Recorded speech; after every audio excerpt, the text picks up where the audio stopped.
And we are live. And we and we are live. There we are. We are live on Facebook. Felicia. Yep. I'm gonna bring you in and take you back out. Hold on. All right. There we go. Yeah. You know what? I don't know. I don't know why. I mean, I'm not frozen. Well, I guess I'm not. I don't look like I'm frozen because I'm looking at myself. I don't know. You know what? Oh my goodness. So I have you can you hear me, Felicia? Yep. Okay. On my computer that I'm looking at here, it's you're frozen. And then on my phone right here, I'm frozen, but you're not frozen. Yeah. No. Yeah. No. I think you're like the only person frozen because me and Louis Shura, we're not frozen. Well, we were not frozen. Oh my But goodness. we'll just. We're just gonna do it like this. So Yeah. so welcome, folks. Welcome. I have Felicia Harden from HAPI, from the movement, the documentary, the trips, and the movement HAPI. This organization is doing a lot for our people and educating us on who we are, where we come from, and just making it very attainable, in making the education attainable in a very interesting and hands-on kind of way. Felicia and I also have a good time talking. We can talk about anything. We can talk about, you name, crayons, air, and a chair, and we're going to talk about it for like 2 hours. It's going to be funny. So tonight we have a really great friend of the Shrine of Ma'at, friend of Tuesday Talk. So we're going to have a good time, and we are going to be looking at some parts of the HAPI film, as well as having a very robust conversation about, were the ancient Egyptians Black? We already know that they are. We have evidence. We have an extraordinary evidence in different arenas, not just in one discipline or one field, but we have a significant amount of information that can prove this. Yet for some reason, this is still something that people just straight up choose to ignore, which is basically the only thing that can make it, that's the only reason. I just want to ignore it. It's like if you have 5 fingers and someone says, no, you have 17. It's like, no, actually, if you count to 5, it's 5. It's really, truly that much of, you know what I'm saying, of a lie to oneself.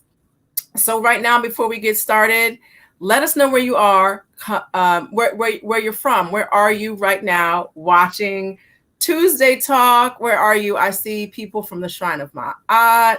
Who else? I see, I'm trying to scroll down here.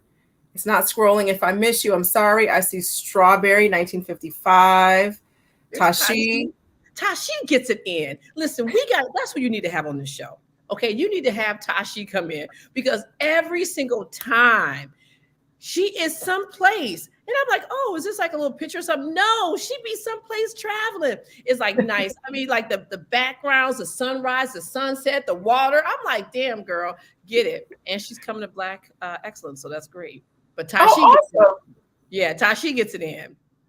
Tashi, you will have to come on Tuesday Talk, because Felicia said that you get it in.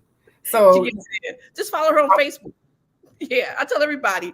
I remember one time she was on here, and the first time I seen her name, I was like, follow this girl on Facebook, because her little places she goes, I'm like, she needs to be a travel blogger or something.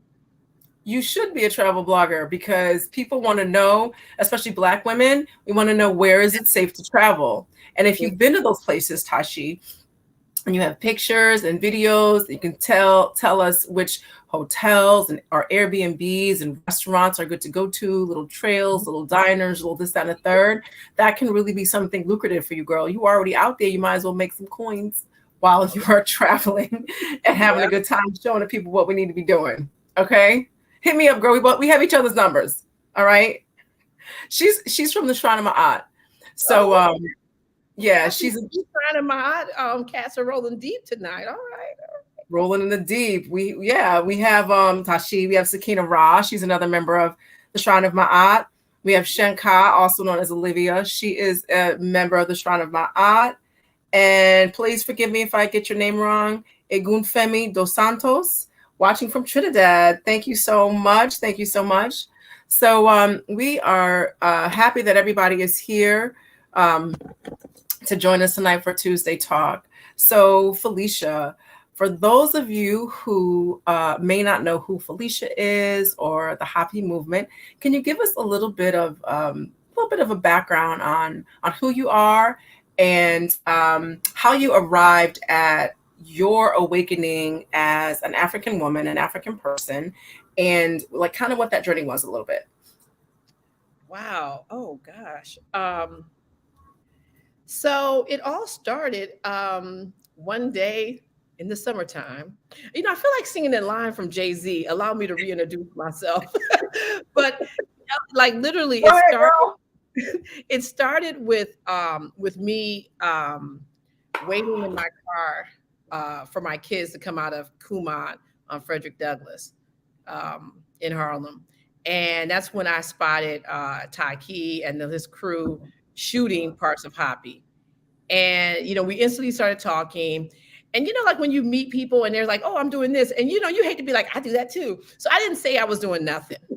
We just kind of talked, and he talked about, he had said something about Egypt, and he had trips that he went, that he was taking people to Egypt. I was like, wow, I never thought about going to Egypt. And I was like, I think I want to go. So he had, in paper form, okay, I couldn't believe this brother had it in paper form, the registration.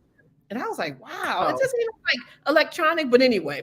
So we started communicating about Egypt. And along the way, he was telling me about HAPI. And at that point, I had been teaching film producing at City College as an adjunct.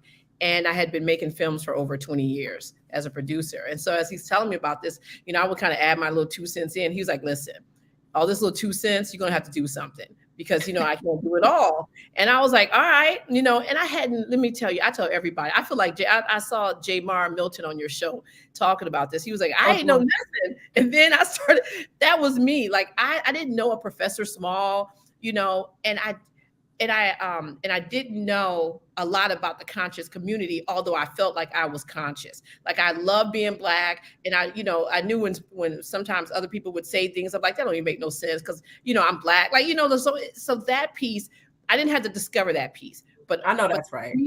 Yeah. But the reason why I felt so good about being Black is really has been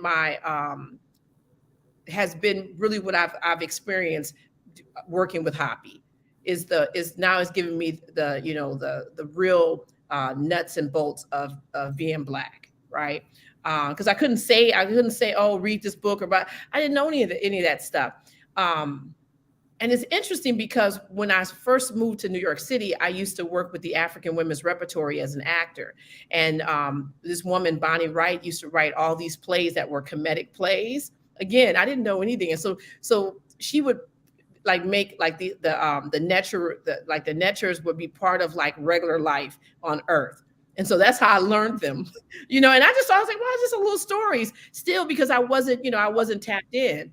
But I tell you, once I started doing a little 2 cents here, a little 2 cents there, then it was just, it was like we in this. So that's how we kind of came together, and that's how we started working on this.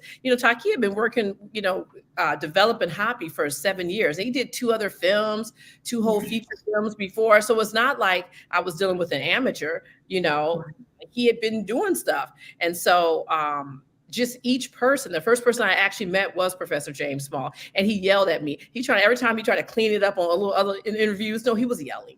He was literally yelling at me. He asked me a question and I said some stupid answer. And so he started yelling, but we become, good friends since. But yeah, he was the first person I met. So it's been a wild experience. I can say that. Yeah.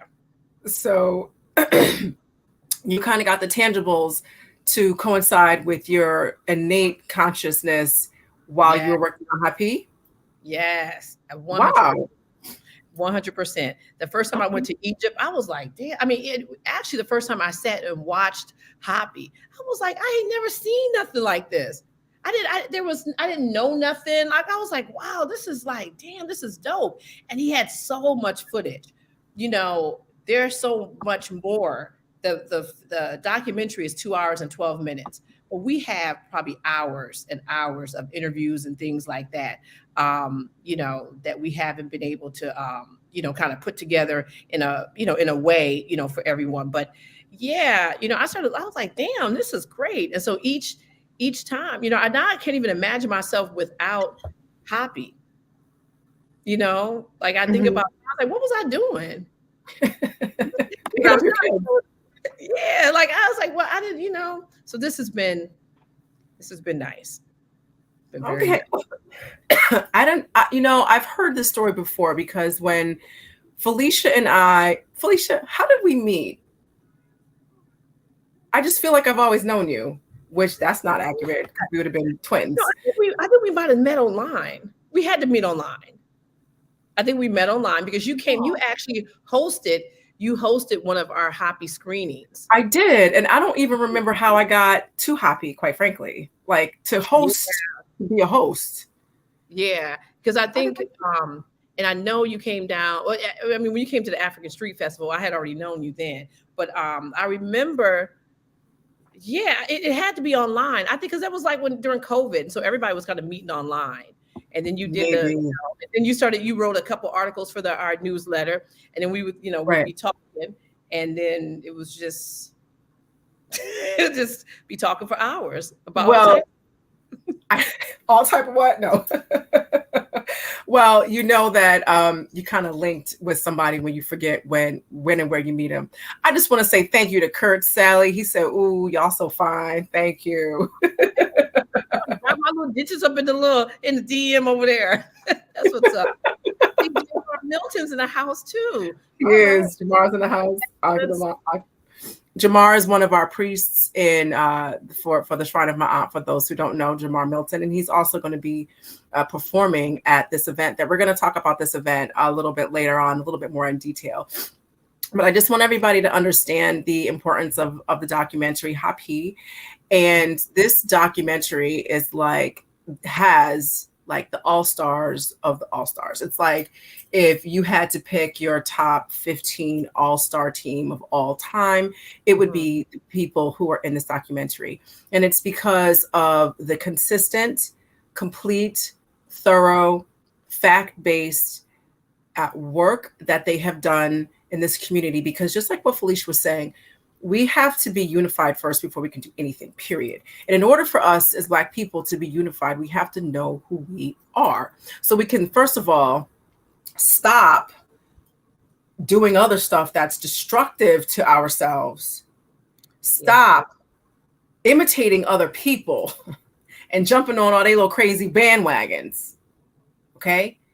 And the third, which is the most important, it's to know who we are so we can behave as Pan-African people, okay? And I say Pan-African because of the displacement of enslavement, because of colonization on the continent, and because of just basic brainwashing to be as European as you can be.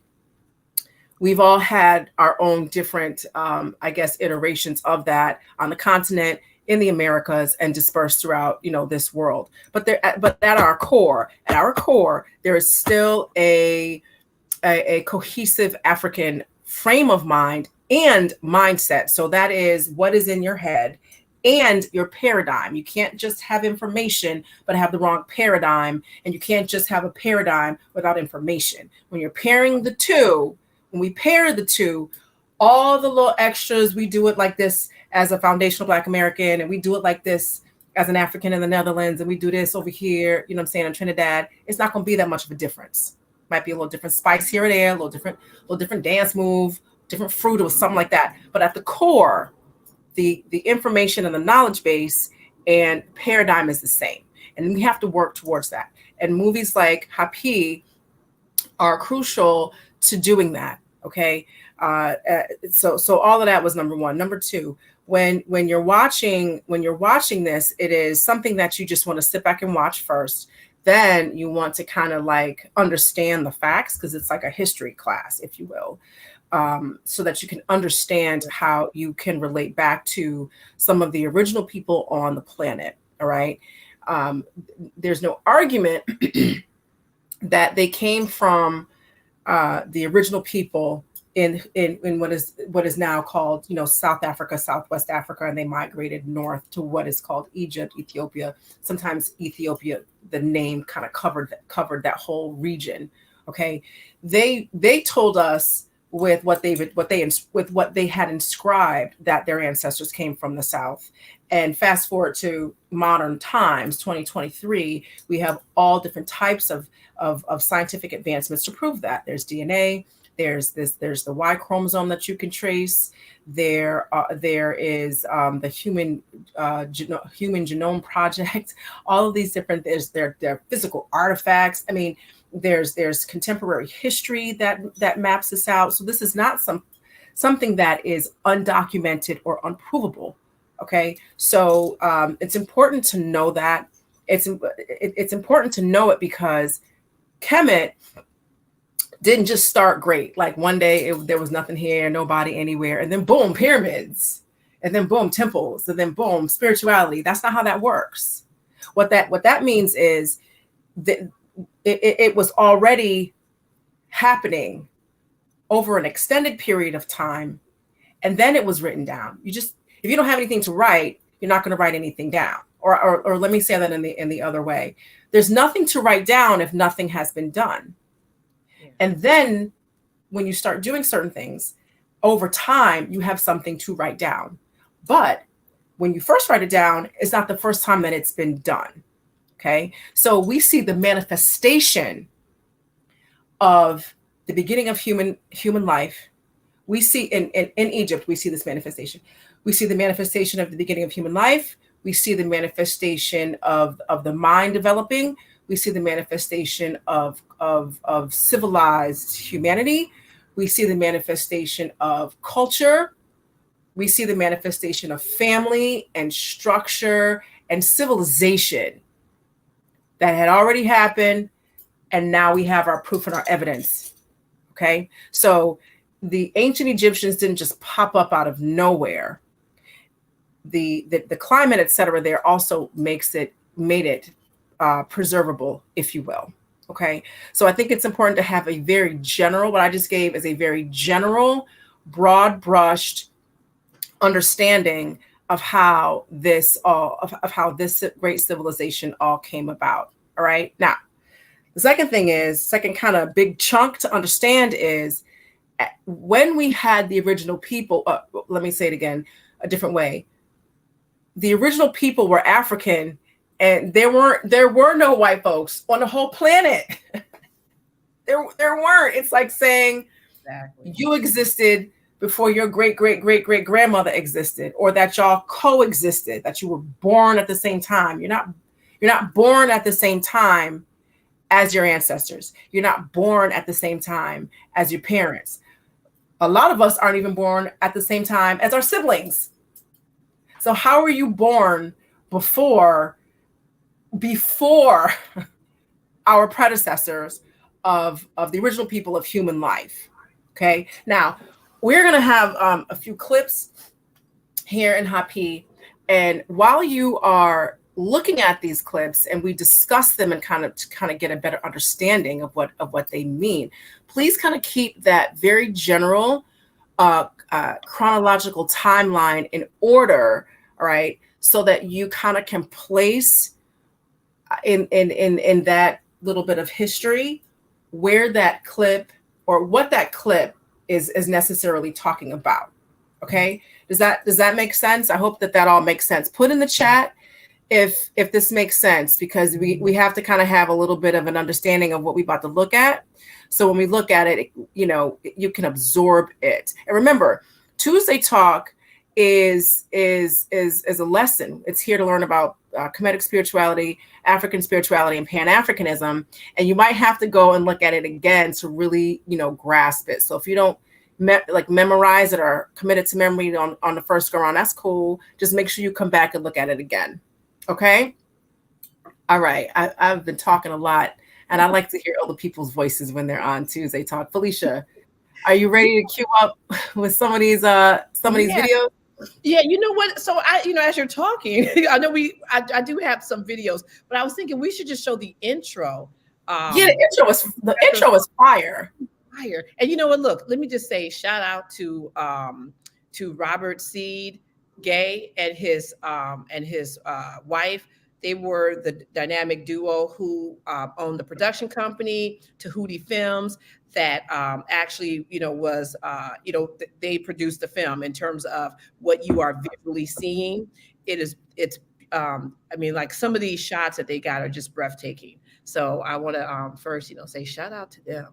All right. Okay. And so now let me see. Oh, I can share. Okay. You know what? Let me just take it off here. I'm sorry. Um, okay, there we go. Okay. Now we're cooking with gas.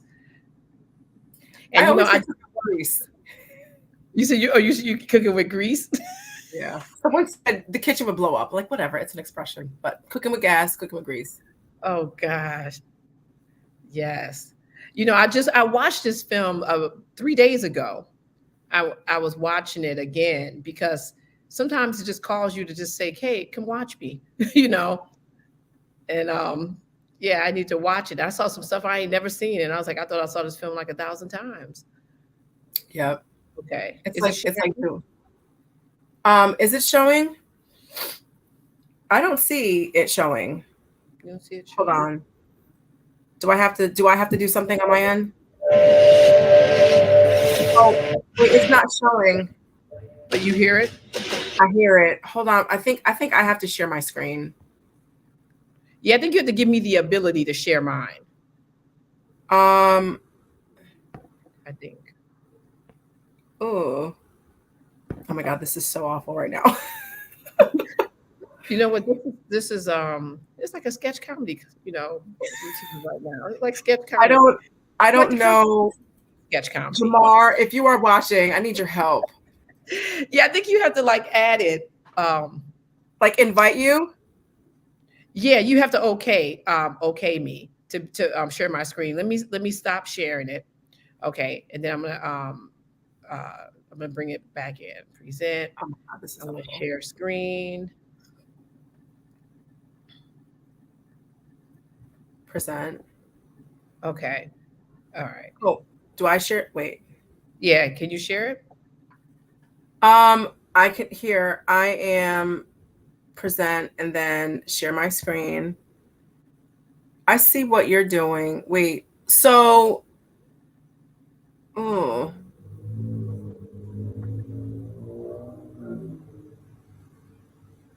Okay. And yes, Olivia, let me tell you, one of the things I see, she's like, you two sound alike. Let me tell you, I remember I was looking at Seshat was showing me some pictures. I was like, damn, wait, is that me? She had her afro out, and I was like, wait, that might be me. I was yes. Like, up. It's like everybody. You start looking, and that's one of the things that Professor Small always talks about. Look at me. I look at Dr. Susan Tata all the time, and I'm like, it's just like I feel like I'm her. And when she talks to me, she's like, I feel like I'm you. I was like, I know. One of the first conversations I had with Professor Smalls, I was like, Felicia could be my blood sister. Like, you look like, and I showed him a picture of my mom and my dad, and I'm like, Felicia and I could be like absolute blood sisters. So I'm really kind of trying to figure out how I can see this screen. Maybe do you have another device and I could invite that other, like you, but on a different device, and then you can share the videos on that device? So my little device is sitting up at Baba Haru's shop. When I left it there, my other little device. Oh my God. I wanted to go hang out with him. Okay, let's do this. Let's see. Can you send the movie to me? It's like on Vimeo. And I don't have I just open it. I don't even know what the password is. Okay, maybe I'm doing something. I wonder, can I share other things? And maybe I just can't share a video file. Okay, wait, nope, that's the wrong one. Okay, so look, let me try to share something else. You tell me if if that's okay. I'm gonna have to do it like this. I wish we had some music. We could just play the music. You guys could just listen to the music. I know we gotta talk to King Simon. He does that on his show. Oh, he does? Yeah, yeah. Key of Life. Oh, I like that. Key of Life. All right. Hey, Piece of the Goddesses.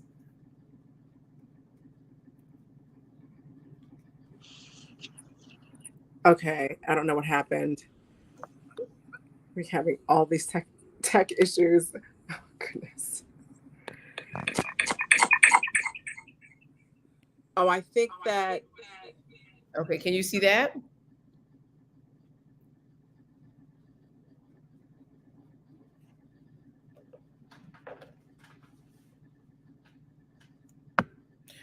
Okay, so this is not the beginning of the movie, but we're gonna show this part. And we'll come back. And did you do something different? Like if I put the movie on, you think you'll be able to see it like this? I can't hear you, but it's okay. All right, so I'm gonna show this clip. Can you hear me now? Yeah. Okay. So do you know how you got this on?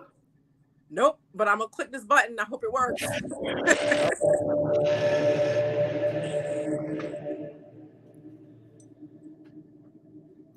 This is not the beginning, but this is the beginning of That's beautiful. Since the dawn of early humanity, mankind has migrated from place to place in search of a better way. Interestingly enough, even the so-called worthy or self-proclaimed deserving once upon a time themselves too were immigrants. In this, we can clearly see the role economics has played in the development of civilization. To make sense of this, we must go back through time and retrace the steps of the ancients. Our journey to the past will begin with an examination of political and economic development along the Nile, or HAPI River. The Africans that migrated to the Nile used the ecological system masterfully to build the world's great first mega economy. The Nile, or HAPI River, made ancient Egypt an economic giant by way of agriculture.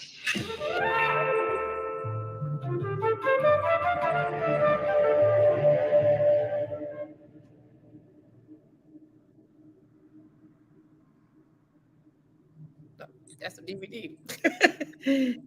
Felicia, can you play the very beginning? Yeah, I'm gonna see if I can. That was like a clip, so I'm gonna see if they'll let me play it. Okay, now this is the.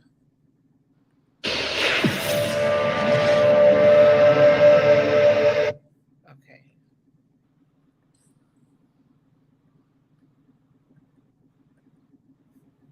Okay. All right. Okay, I'm sharing it. Queen T said we look like she's confusing us. I'm Abut Seshat, and she's Felicia. Yes. Wait, it's not you. It won't show. Economics is the lifeblood of humanity. Okay, wait. We're gonna cue it up now properly. Cue it up and make it big. Okay, yeah. Full screen. Okay, here. Full screen. Full screen. Yay. There we go. It says click. Oh. You might have to click to exit full screen. It's not showing full screen. It won't show full screen? I don't see it. It's not showing it full screen. You know, they be trying to play games with us. Okay. Let me see if I can just make it bigger. Can you see it now? It's good. Economics is the lifeblood of humanity. It is most properly called currency because, like an electrical current, money is power. It commands respect, and its chief companion is influence, to the point where some will do anything to get it. The illusion and pursuit of mundane desires may mislead you down a spiraling path of self-destruction. History shows us that wealth is fleeting, elusive, and too much is never enough. The current of economics can be likened to the current of a river. It must flow.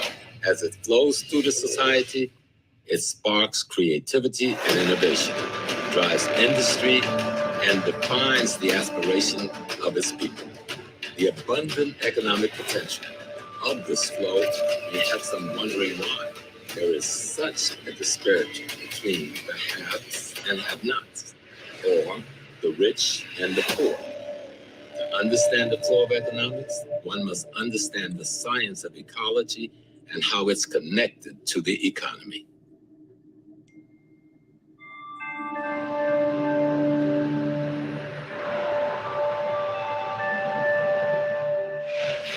African people make up the majority of the world's population, and we sit on the vast majority of the world's wealth.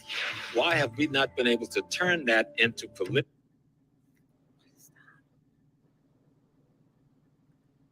Did it stop? I don't know why it stopped. And economic power for ourselves. African Americans spent $1.3 trillion last year, making us the 16th wealthiest nation in the world. Why have we not turned those riches into wealth to develop our community? But before we examine that, let's look at the three essential components of world civilization. Economics, politics, and culture are the foundation of what we call systems analysis. And we need to appreciate that systems analysis and its application to human development, world development. We're standing here at the first capital of America, Federal Hall, where the foundations of economics, politics, and culture were put in place for America. Economics is your productive, creative capability. Politics is your management capability. And culture are the deep values.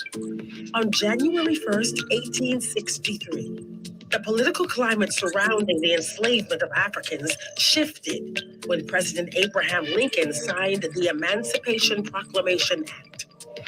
What's conveniently left out of that discussion was, and still is, the continued demand for cheap labor. Today, the political climate centers on immigration reform. But what we're not being told is why. There's a deep-rooted connection between immigration, free labor, and America. Ironically, the major part of the goods consumed by Americans are produced overseas by a form of cheap labor or harvested from American farms by migrant workers.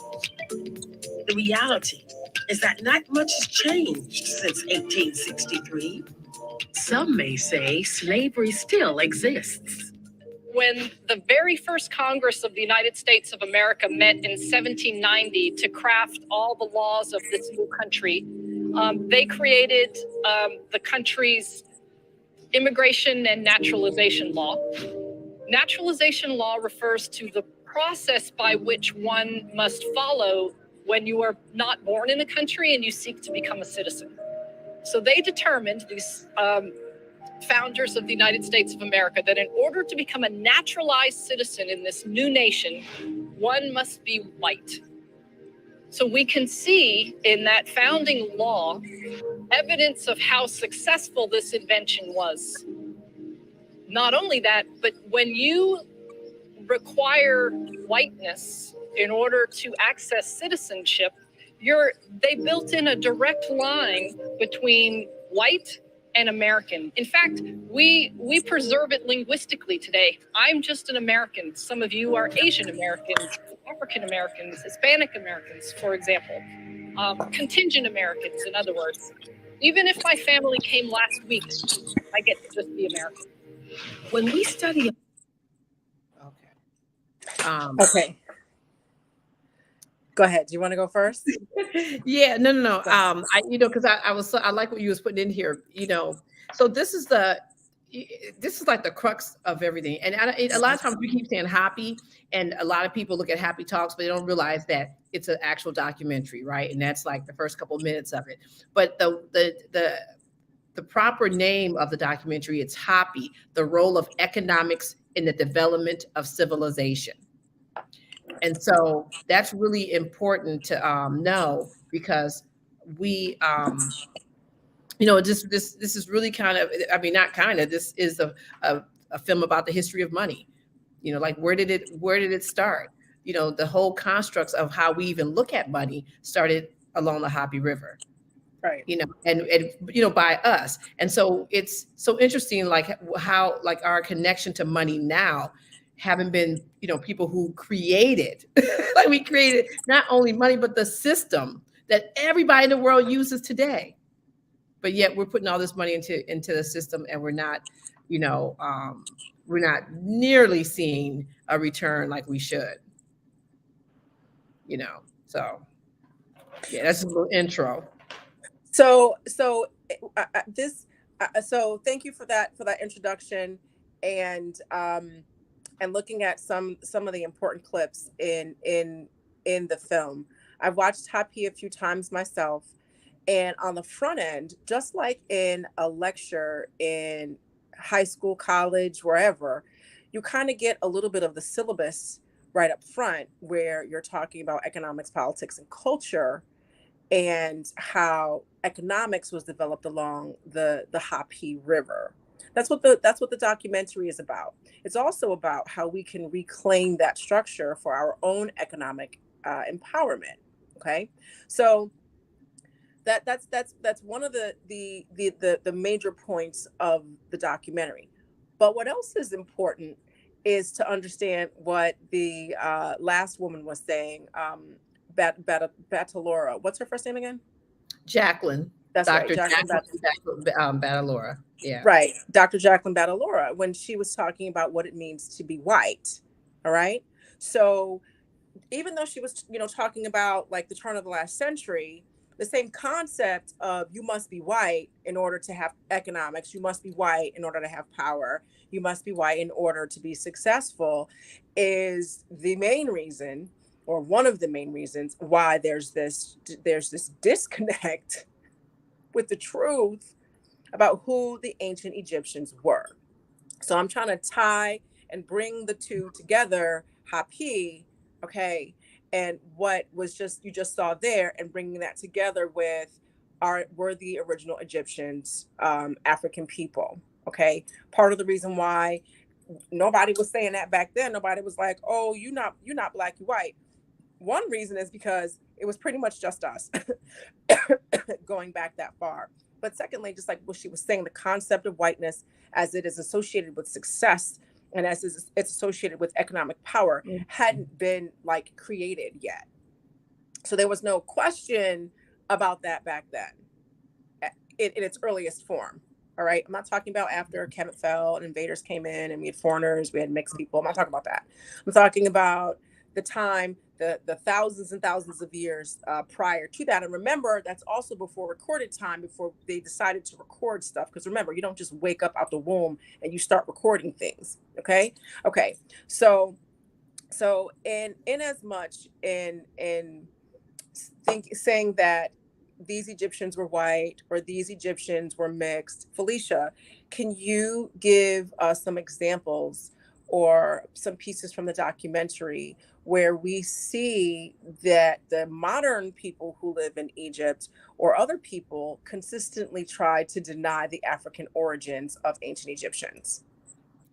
Well, so we, it's interesting that you asked that, because, we kind of, one of the things that I think we've always been kind of clear about is that we're not, it's like, why are you, like, it's like you're arguing with me if I have a pair of earrings on. I have them on. You know what I'm saying? Like, we're not, it's not even, why we gotta even talk about that? So we're just gonna talk about regular stuff. But it's interesting that, some of these groups of people that are, Egyptians that are, coming and saying that, that we are blackwashing. That's the word that they use, blackwashing the history. Stop it. Felicia, stop. Yeah, I know. I wish I could make this up. That's why I actually hashtag blackwashing on everything that we post, so we can be clear. So we want them to look at it and say, hey, oh, but, it's interesting, so we never say that in the film. We never like, no, we're just talking about what we were doing, because it's the assumption, which is the fact that everyone was black. And we have like Dr. Zawi Hawass, however you feel about him. Okay. People are like, he's this, he's that, but he's in the film talking about what we did. Which is so ironic because when we were when people are coming at us on our social media, they always like to put pictures of him. And I was like, do these people know he's in our documentary? I tell you, it is like so wild. But yeah, the first like 22 minutes of the film, we're in Kemet. Yeah, it's about 22 minutes. We're in Kemet. And we have Solange Ashby speaking, Dr. Zawi Hawis, Taki, Jabari Ozazi. They're talking. And there's one more guy, Dr. Peter Lacavara. And they're just talking about the kingdoms of the Nile. I mean, the kings and queens of the Nile. So, yeah. I tell you, this is the film that people need to get. Every time I watch it, I'm like, damn. And not because I'm like part of this film, because really I kind of came along when it was like maybe 70% done. But it's like, it's such a, it's like a love letter to Black people. Like, see, it is visually beautiful. That's the other thing. It's visually beautiful. And, there's people in there who we don't always see. We're seeing some of these people that's in our film now, we're seeing them a little bit more, but a lot of them were not like on every, like on a bunch of different documentaries. So it's really nice, to see them like Dr. Leonard Jeffries, Professor James Small, although Professor James Small has been in quite a few things since HAPI, and he was in some of the Hidden Colors. But yeah, it's just a nice film to watch, and it's very educational, and it's very inspirational. That's why I actually went to it and looked at it 3 days ago. Because it puts you in a nice state of Blackness watching it. So. It does. Yeah. I'm going to circle back to your comment. Can you give us the full name? Adrian Harris was a little tardy and would like to have the name of the documentary. Oh, why are you calling out little Adrian? Okay. It's called HAPI. HAPI is the ancient Egyptian name for the Nile River. Okay. Right. But it's HAPI. The role of economics in the development of civilization. And, right. I remember, it's so, I just think about what I know now, which is still not it's not like volumes of stuff, but, I'm definitely like in a state of everyday learning more and more and more and reading more and listening more. But I remember one time, it just had me laughing. I was talking to Taki and I was talking about Ma'at. I kept saying Ma'at. I was like, yeah, Ma'at. And I was like, oh, God, is Ma'at. He's like, what? No, wait. No, Ma'at is a principle. I'm telling you. Yes. So for all you guys, I'm up there with, I see you try not to laugh. Just go ahead. It's okay. I didn't know. I know now. Well, I'm laughing. Ma'at is Ma'at, and it's a principle. Right. But it's just like, it's so amazing, and that's the thing, the beautiful thing about when you're in the conscious space is that, you can drop stuff on people and just let them know a couple little things and, let them think and let them go and do their own research and stuff, because, all these things are going to help move us forward. So, yeah. So I just want to say, Felicia, I wasn't laughing at you because you thought my aunt was God. My aunt, just like Taki said, is a principle. It's a principle of balance, reciprocity, righteousness, justice, truth, right order. And my aunt can be an actual, here, let me just show you my aunt. My aunt can be the actual divine feminine iteration of the principle. My aunt sometimes is also the feather. I don't know if you can see her feather on top of her head right here. My aunt can be the scales. And my aunt can actually be my aunt as the scales. So it can be like the scales just without her. And then it can be the scales. She is the scales if you look closely. Yeah. Right. My aunt is reciprocity. And in the Kemetic stories, my aunt has no story because my aunt was already there. She already existed. Everything is built on my aunt. So I most certainly wasn't laughing at you, Felicia. I was laughing because Felicia and I know each other off camera, obviously, and she gonna call everything little. You could be 7'6". You said little. You just be saying no. Okay, because the principle's not little.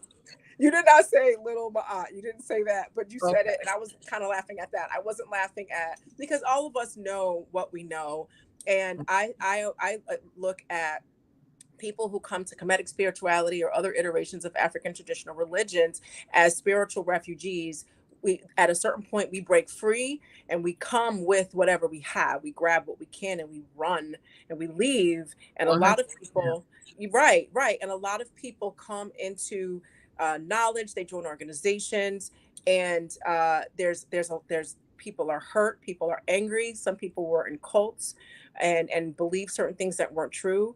And we all kind of have a hodgepodge of information until we start learning, and then we fill in the holes and the gaps, and also we can dispel with some things. I remember in 2014, I specifically remember that year because my aunt passed away and just a few things happened in that year. And Jabari was the person who told me that Jesus never physically existed, or there is evidence to suggest that, because Jabari softens the blow, that Jesus never existed. And I asked him, how did he know? And he explained how he knew. And then I said to him, if you know that I believe any more white man's lies, I want you to tell me right now. I said, I don't need for you to soften anything. Boom, just give it to me. I don't need, a pillow. And at the time, he was just like, no, there's nothing else. So, I initiated in 2018 and became a priestess in 2019. And there's a lot of stuff I know and a lot of stuff I don't know. So just jump in wherever you are if you're ready, because that's pretty much how we're all learning everything. Okay. Yeah. So Cheryl, can you put my affiliate link in the chat, because we are going to talk about the Black Excellence event that's coming up fairly soon. Yeah, and I see Olivia asked, yes. So we have DVDs for people who have DVD players, for the older, our elders here. But you can actually download it. You can download it or just stream it on Vimeo. If you just go to our website, happyfilm.com, you can get the DVD. Because I see somebody was asking for it. I know I've been trying to sell people DVDs. They're like, okay. Somebody at the African Street Festival was like, what's that? I was like, huh? I was like, God, I'm getting old. I think it's important to have a physical copy of stuff. So I think we should have DVDs and DVD players, because these links expire, and then what? Computers crash. Yeah, I mean, I watch The Wiz. I watch The Wiz every Sunday, and it's on my little DVD. See, my little DVD. See? Okay. Yes. No, you don't have to stop, Felicia. I'm just saying that's why I be giggling, because you do that all the time. Yes. So we're definitely going to come back to other clips for HAPI. But let's talk a little bit about the Black Excellence event that's coming up. Can you tell us how HAPI made the shift to Black Excellence, and then second, what is this event? Okay, so you know what? It's that damn Taki. I tell you, he was. Okay. So let me just start from the beginning. So back in February, we were scheduled to go to Kemet, and we had about 200 people, and the same group of people that we're talking about now. These little, I guess Egyptians, but they're like a little. They're just a group of them, right? They actually started a change.org campaign against HAPI and some other people that were travelers that were traveling with us, saying that we were going to blackwash history, that we were going to try to change their history by having the conference, One Africa One Africa Returning to the Source conference. They were like, we're going to come over there. We're going to, tell the Nubians, and, we're going to change their history. So they were all up in arms. They started attacking us, and we leave it up. We actually have all the stuff that they said and things that they did. We leave it up on our social media. And the reason why we leave it there is that we want everyone to be clear that the information that we're sharing with each other, that we, like on your show, on our show, that we're sharing with our people every week. We're like, read this, do this, blah, blah, blah. And some of us are kind of like, oh, I'll get to it. But there's a whole bunch of people out there that are just hoping and praying that you never do it, because they understand the power of what we're trying to do. And they probably understand it more than we do. Okay. They understand what we can do when we know who we are. Right. Period. And so they were trying to, shut it down.com. We ended up going, but we moved the dates, and we kind of traveled, in the cover of darkness and brought everybody over there, and it was a nice trip. And since then, we've gone back another time in September. But once that happened, we understood that because it was just us, it was just a HAPI out there. But an attack on us is an attack on you, it's an attack on Jabbar, it's an attack on all of us. And so we ended up changing the conference name from One Africa to Power and Unity, and we moved it to Detroit, and we had the conference there, and it was really nice. We had 13 scholars come up. It was just a really nice event, and so from there, we're always like, okay, we need to get out here with this film and get this film out here. But then it's like these things come. So Amadeus Christ, who is part of the Black Excellence event, he's also a beautiful filmmaker, such a nice guy too. Him and his friend Toby, but he created a couple of movies, but the one that we're going to be showcasing at Black Excellence is Heavy is the Crown. I'm sorry, Out of the Darkness, Heavy is the Crown, Part 1, Volume 1. And so he was talking with Taki because maybe like a year or maybe 2 years ago, there was a panel that Philippe Matthews had. It had nothing but black filmmakers, black male filmmakers. They were all talking. And so, they bonded then and they just kind of continued their relationship. So they were just kind of talking about Amadeus coming out to New York, like, hey, you should come out, maybe we show our films and stuff. It went from showing our films to like a 3-hour event to now it's like an 8-hour event, 8 or 9 hour event in Queens, February 4th from 1 to 8 or 9 o'clock, or probably whenever we leave. I want to say whenever the Black folks want to go. Yeah, it's going to be, oh my God. We have headlining is Reza Islam. This young brother is so dynamite. And such a nice young man, right? And every time I think about him, I think about Chase McGee, another nice, younger, person who's out here writing books and, trying to get this information out. But Reza Islam will be headlining. We have Professor James Small, Dr. Susan Tata, Kaba Kabane, Infudishi Juhuti Miss, and Dr. Georgina Falou. They will be doing some lectures, special presentations. So so that's like the people that will be there. And plus we're going to have a whole, like everyone that lives in the New York City area that are HAPI cast members, they're going to be in the house too. So that's your Dr. Rosalind Jeffries, Baba Haru, like they're going to be there as well. Yeah. Oh, he's nice. He's such a nice. I love Baba. Baba is funny. Yeah, he is. He did a whole commercial for Jamar Milton when I was down there filming, and he was like, "Oh, you got Jamar." And he was just going on. I got to send that to you. He was just going on and on about Jamar. Send it. Yeah. So, just to interject really quickly, I have the link if you would to buy your tickets to this event.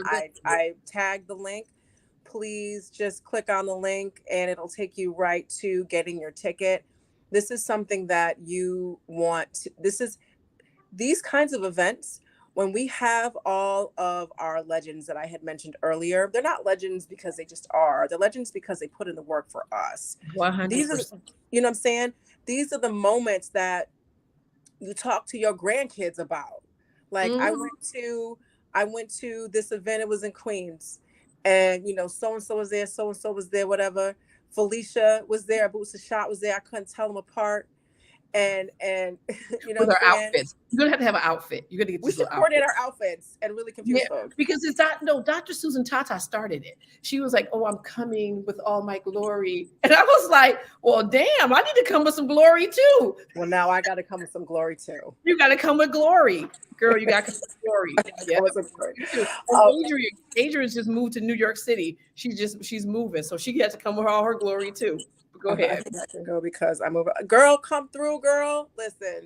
It's just like when people talk about going with Dr. Ben when he took the 1,000 people to Kemet. It was like I was there, and I was like, this is what, like we are in the time of making history. We are history, and a lot of things are coming full circle for us, and we really need to take advantage of this. We're coming out of COVID, I guess, but this is a nice time for us to see each other and be in physical space. Like we need, like Black people need physical space. We need physical space. Yeah. We need to we be need around touch. each other. And it's really important because so much that's in our quote unquote natural environment, because so much has changed and it really affects us. So when we get, or especially in the cold in the Northeast, when we get together and we get to just share our electric energy with each other, like I be feeling so revitalized after I've left a Black event. It's just an amazing feeling that a group, you know what I'm saying, can't be replicated with other folks. Like only we can give it to each other. So Adrienne, show up and let us know it's you in all your glory, girl. Yeah. And let us know it's you. And Tashi, you're gonna have to come and give an impromptu speech since Felicia was like, "You coming on?" I know. I see. She's like, "I'm coming." I was like, "There it is." Yeah, I want. She got to do some type of little class because she travels a lot. So she got to talk to us about the little money situation, how she get to all these little trips. Because on her page, she's like, "Oh, I'm just so grateful. I'm so grateful." And I was like, "Okay, yeah, we need some little more specifics, Tashi. Okay, about why are you grateful? Like, how did we get here to the beach and to all the little places you going to?" But how we doing it? Yes, Adrienne's buying her ticket right now.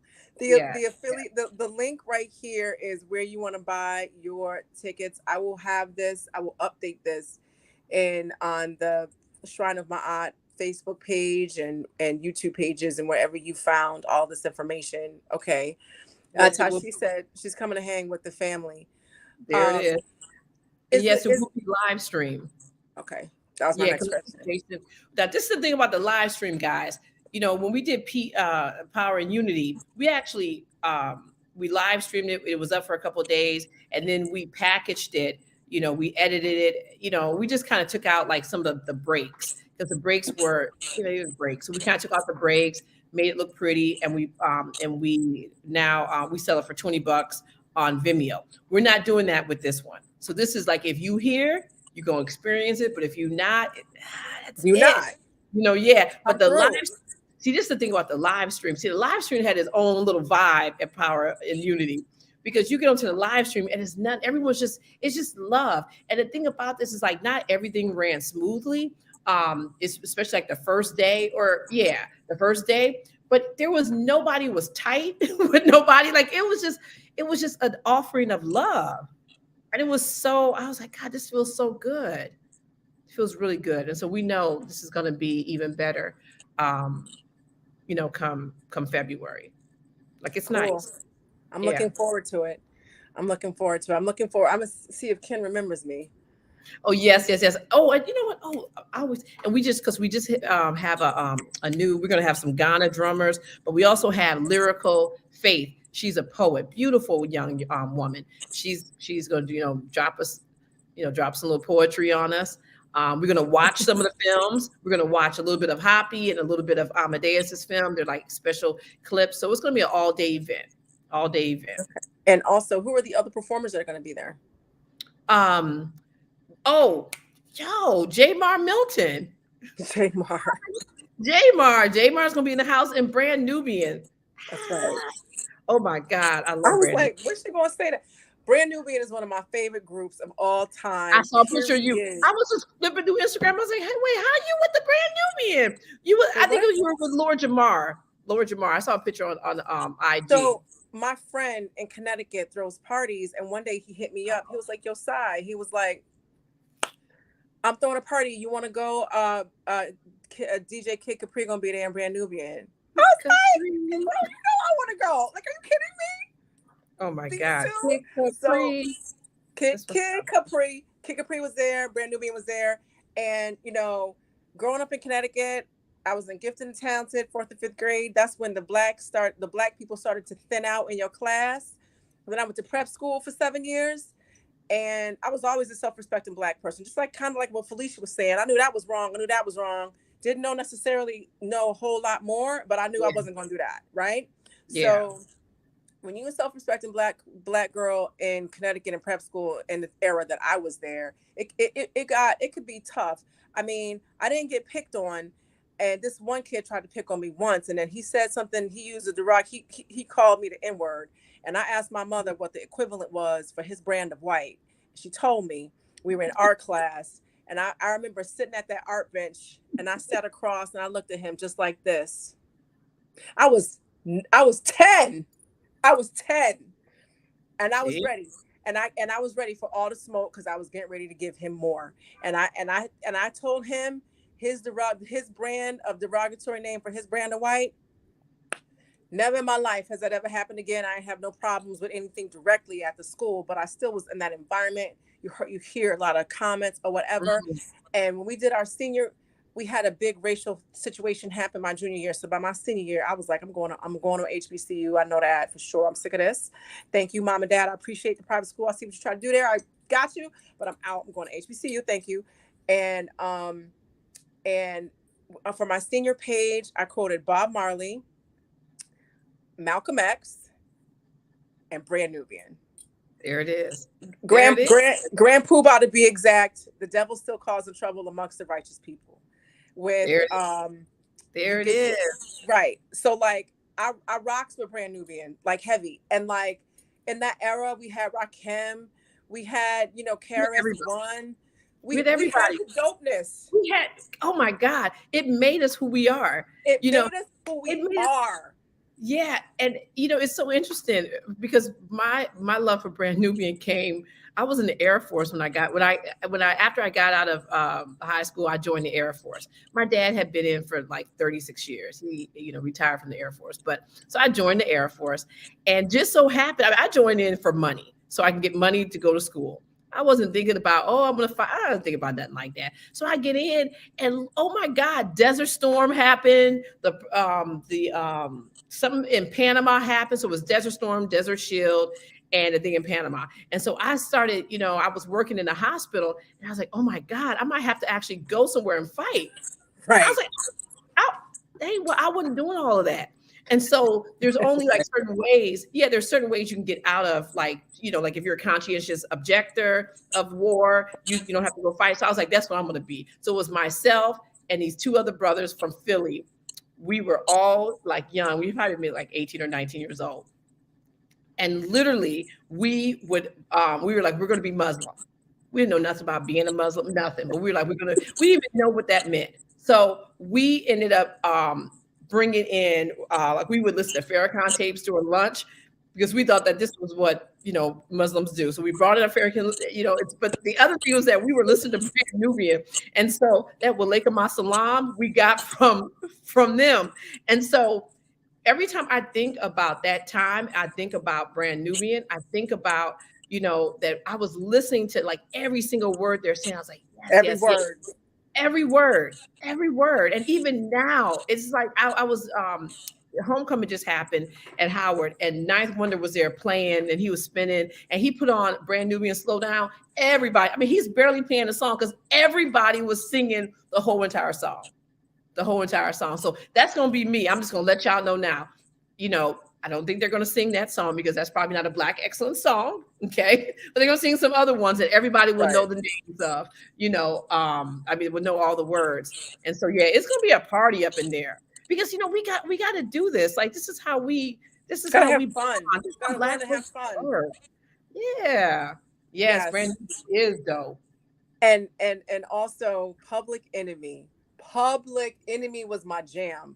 I love Brand Nubian, Public Enemy, Boogie Down Productions, and Gangstar. Light. Oh my God, I love Light. Big Daddy Kane, MC Light. I thought I was MC Light. Even to this day, like I almost was battling this girl on the train, and she was like, oh, please. And I was like, so I'm gonna hear a cappuccino, blah blah blah. She's like, oh, da, da, da. I was like, oh my God. I was like, I'm about to get in beef, and this girl was like probably the same age as me. Like over 50. And it was like hilarious. And I was like, yo, no, I was MC Light's #1 fan. She's like, no, you wasn't. And Gangstar, oh my God, what? DJ Premier and Keith Alam, Guru, God, rest in power. Yes, Morehouse Man. Morehouse Man. Yeah, oh look, Tika's in the house. Tika's like the epitome of old school. That's my girl right there. Yeah, like we need to have a party. We're gonna have to have an after party after the event. Of course. Definitely gonna have an after party after the event. Absolutely. Yeah. So we kind of had a little walk down memory lane there, and that's great. Do we have some of those other videos queued up so we can? Yes, but talk yeah. So about- let me just recap. So Black Excellence. See, this is what happens when we get on the phone, y'all. Okay, so Black Excellence, February Wait, can I say 4th. something? Felicia and I will be on the phone for like 5 hours just talking about, and then I started pop locking on the train, and then it's just crazy, and it doesn't. We could have been talking about something really serious, but we end up talking about like, like lipstick colors. Exactly. We go to deep stuff to, oh my God, hard conversations. But yeah, so February 4th, Yeah. at the JPAC Center, okay, and we are live streaming, and we will be covering every minute of the conference if you are on live stream. So you're not gonna feel cheated, you're gonna see everything. And we have Professor James Small, Infudishi Juhuti Miss Kaba Kabane, Dr. Susan Tata, Dr. Georgina Falou, and it will be hosted by Dr. Ken Harris, all right, who went to Clark University, but he is the president of the National Business League. And so he's going to be the host. And then we will have some Ghana drummers there. We have Lyrical Faith, who will be delivering some poetry for us. We have Brand Nubian performing, J. Mar Milton, will be performing up in the house. And then we will show some extended clips of HAPI and of Amadeus Crisis film, Heavy as a Crown, Volume 1. So it's going to be a packed day. And we have vendors. And we will have food, and we will have spirits. For real spirits? I mean, we're not having the brown liquor. No brown liquor. But you feel a little good. Feel a little good up in the yeah. I mean, I don't know. Do they make vegan wine? Because I know somebody could be like, "Where's the vegan wine?" I'm like, I don't know if they make vegan wine. I don't know. Wine is made from grapes, so it's vegan by default. Okay, like there it is. So we got vegan wine up in the house. It's gonna be great. We can't have red wine because of the floors, but we're gonna have some. We're gonna have some good vegan wine, some good grapes. Yes, I can't. All wine is vegan. There it is. So it's gonna be a nice event. It's gonna be a nice event, and plus we just get to see everybody because just like when we see these people right here on the comments, and we see their names and their hashtag. I mean their handles. But then when you see them in person, you're like, oh my God, like it's like I'm tired of seeing everybody's Facebook page. Like little picture. I'm trying to see people and touch everybody. So it's gonna be good. What's funny?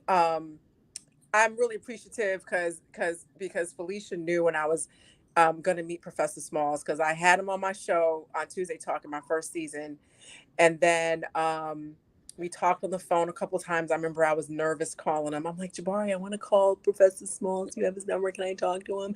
And he was like, yeah, just call him. And I was like, oh my God, I'm nervous. Should I call him? Can you tell him first I'm calling and I'm going to be scared? And he was like, girl, just call. Well, he didn't say girl, but he was just like, call him. Anyway, so then HAPI had a tent at the International African Arts Festival a few years ago. And I was like, Felicia, I'm going to meet Professor Smalls today. I was so excited. And then when he came through the tent, I was like, and I gave him a hug. And Felicia took the picture. Picture. And I was tight. Let me tell you, because we be fighting over Professor Small, all of us. Dr. Susan Tata, you, me, and then I'll get on the phone later. Next day, I was like, I saw you all up on the picture. And he's like, oh, you're my number one. He says it to all of us. He said that. Yes, he says it to all of us. And the thing about it is it reminded me of rest in power, Dr. Runoko Rashidi. I used to think that he only sent me a picture of a rose, right? And so I was like, oh my God, this is so nice. I got these beautiful pictures of, because he had roses on his patio. And so during the memorial service, everybody talked about their little rose. I was like, well, damn. I was like, everybody had a little rose from Dr. Runoko Rashidi, but it's all right. But yeah. Well, you know what? No. Yeah. When we see Professor Small, it can be you, me, and who's Dr. Susan Tata. We're gonna Professor, which one is your favorite? We're just gonna put him on the spot. Yep. He's gonna come up with something clever, but he ain't gonna be. I know he might have a little heart attack taking all that. Oh my God. It might be too much for him. Yep. Well, he said I'm his favorite priestess, and and he calls me princess. So, yo, let me tell you. You wait till I get off the phone. I'm like, look, what you doing talking to these other girls? Oh, I be on Professor. He's so funny. But yes, yeah. Yeah, He's but such yeah. I'm A so real grateful for that picture. It's the picture that I have in my phone of him when he calls. That's the picture. oh, that's Yeah. so- So yes. Okay, so let's get back on task. We need like somebody to keep us on track. So yes. which video are you guys queuing up? Friend. Okay. All right. So I'm gonna just show these two short videos. And they're mad short. So if you like blink, you're gonna miss it. Okay, let me share my screen. Okay. So what we've been doing to make sure people are clear about the Africans being black, right? I mean, that the ancient Egyptians were black. We've been releasing like the short clippets of HAPI, and because again, we ain't talking about something that's already right. I mean, that we already know to be true, but we're just giving context about other things so that people just are clear about who did what and who was who. Okay. And who was who? Thank you. And who was who? All right. So this is Dr. Raketi Aman, who is she taught like everyone to Medu Nature. Okay, let's see if I can. Okay, here. Okay. Okay, no, that's number 2. I'm sorry. Let me just there we go. That's number 2. Okay. Are you can you see that? I don't see it. Do I have to share my screen? Yeah. Share your screen. I don't see it. Oh no. I pressed more and I don't see it. Broadcast info. Oh my goodness. Can I think the way that we did it before, you came on as a separate guest. That other tab was you coming on as another guest.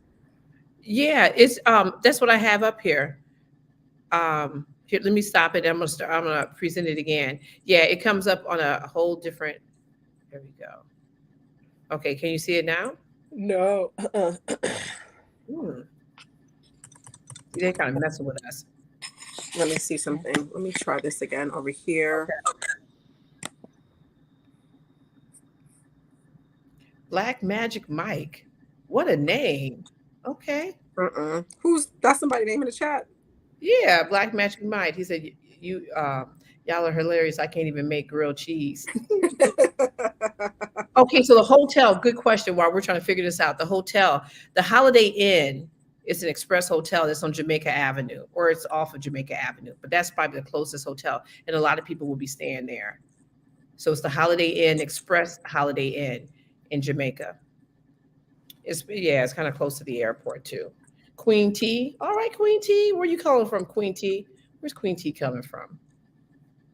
Did somebody ask about Remy? No, we are not going to have Remy at the HAPI event. Oh my. Like, no. It's going to be nice. And, it's going to be cool because everyone will just be out. So you can just talk to whoever, these are not, people who we're like, oh, look over there. Like, they're just going to be everywhere. Oh, New Orleans. You coming from New Orleans? New Orleans has good food. They have really good food. So it's going to be a nice event. And then people that are not in the event will still be in the house, like Dr. Rosalind Jeffries, like we said, Baba Haru, Asar Imhotep. Is Dr. Jeffries, Dr. Leonard Jeffries, he going to be there? You know what? He may, if he's feeling good, he may be in the house as well. Okay. We don't know. Yeah, Dr. J. Yeah, so they're going to all be, around. Which airport? JFK or LaGuardia? JFK, because JFK is like right there. All that's like right together. It's right by the hotel. Yeah. I don't know why this is not showing and connecting. I apologize, guys. This has been a technical challenge for me today. Can you take the link that I sent you and open up a new tab and then sign in that way, and then I can bring you on bring that particular tab on as a guest, and then you can show the movie from that tab. Can we try that? Okay, let's see. Okay, so Okay. So you sent me a new No, just to use the same link that I sent for you to join on with this with you right now. Just go back into like your email or whatever and click on that to bring up a different tab, and then you can do the movies from that tab. Okay. All right.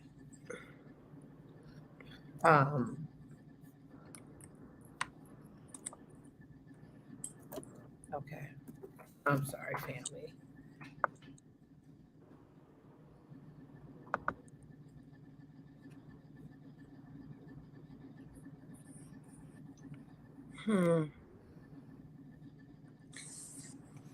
Okay. You got it? You know, Tashi was up in the house in Detroit. Yeah, she's been traveling. That's all Tashi do is travel.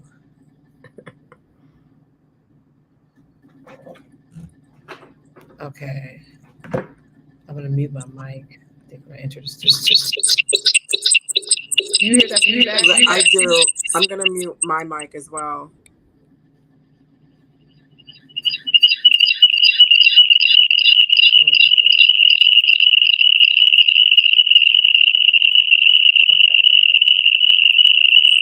Felicia, can you mute on your computer? Oh no, that would mute. Okay, whatever you did worked, and your screen is up for the video link. So I mean for the clip. So we are ready to rock and roll. Okay.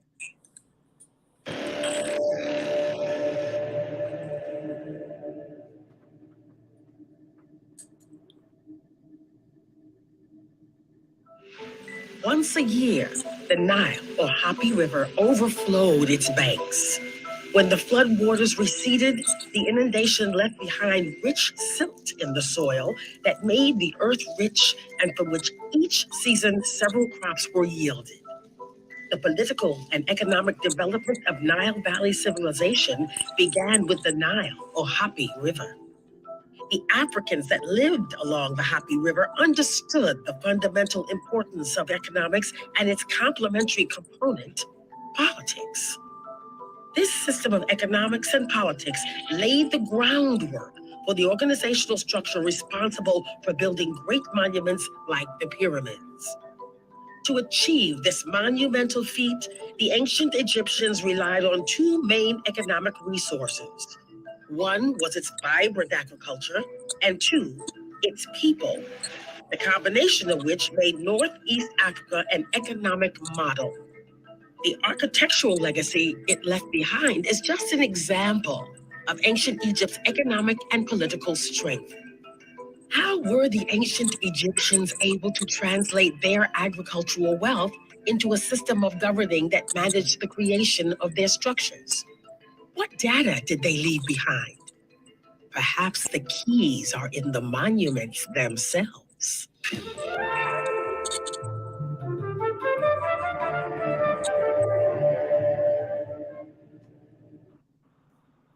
Yes. You know, we should. Why this is up? We should play the last one, just so we don't lose anything. Right. While we got it, let's do it. Oh, God, I still have to stop it. Okay. Let's see. Okay.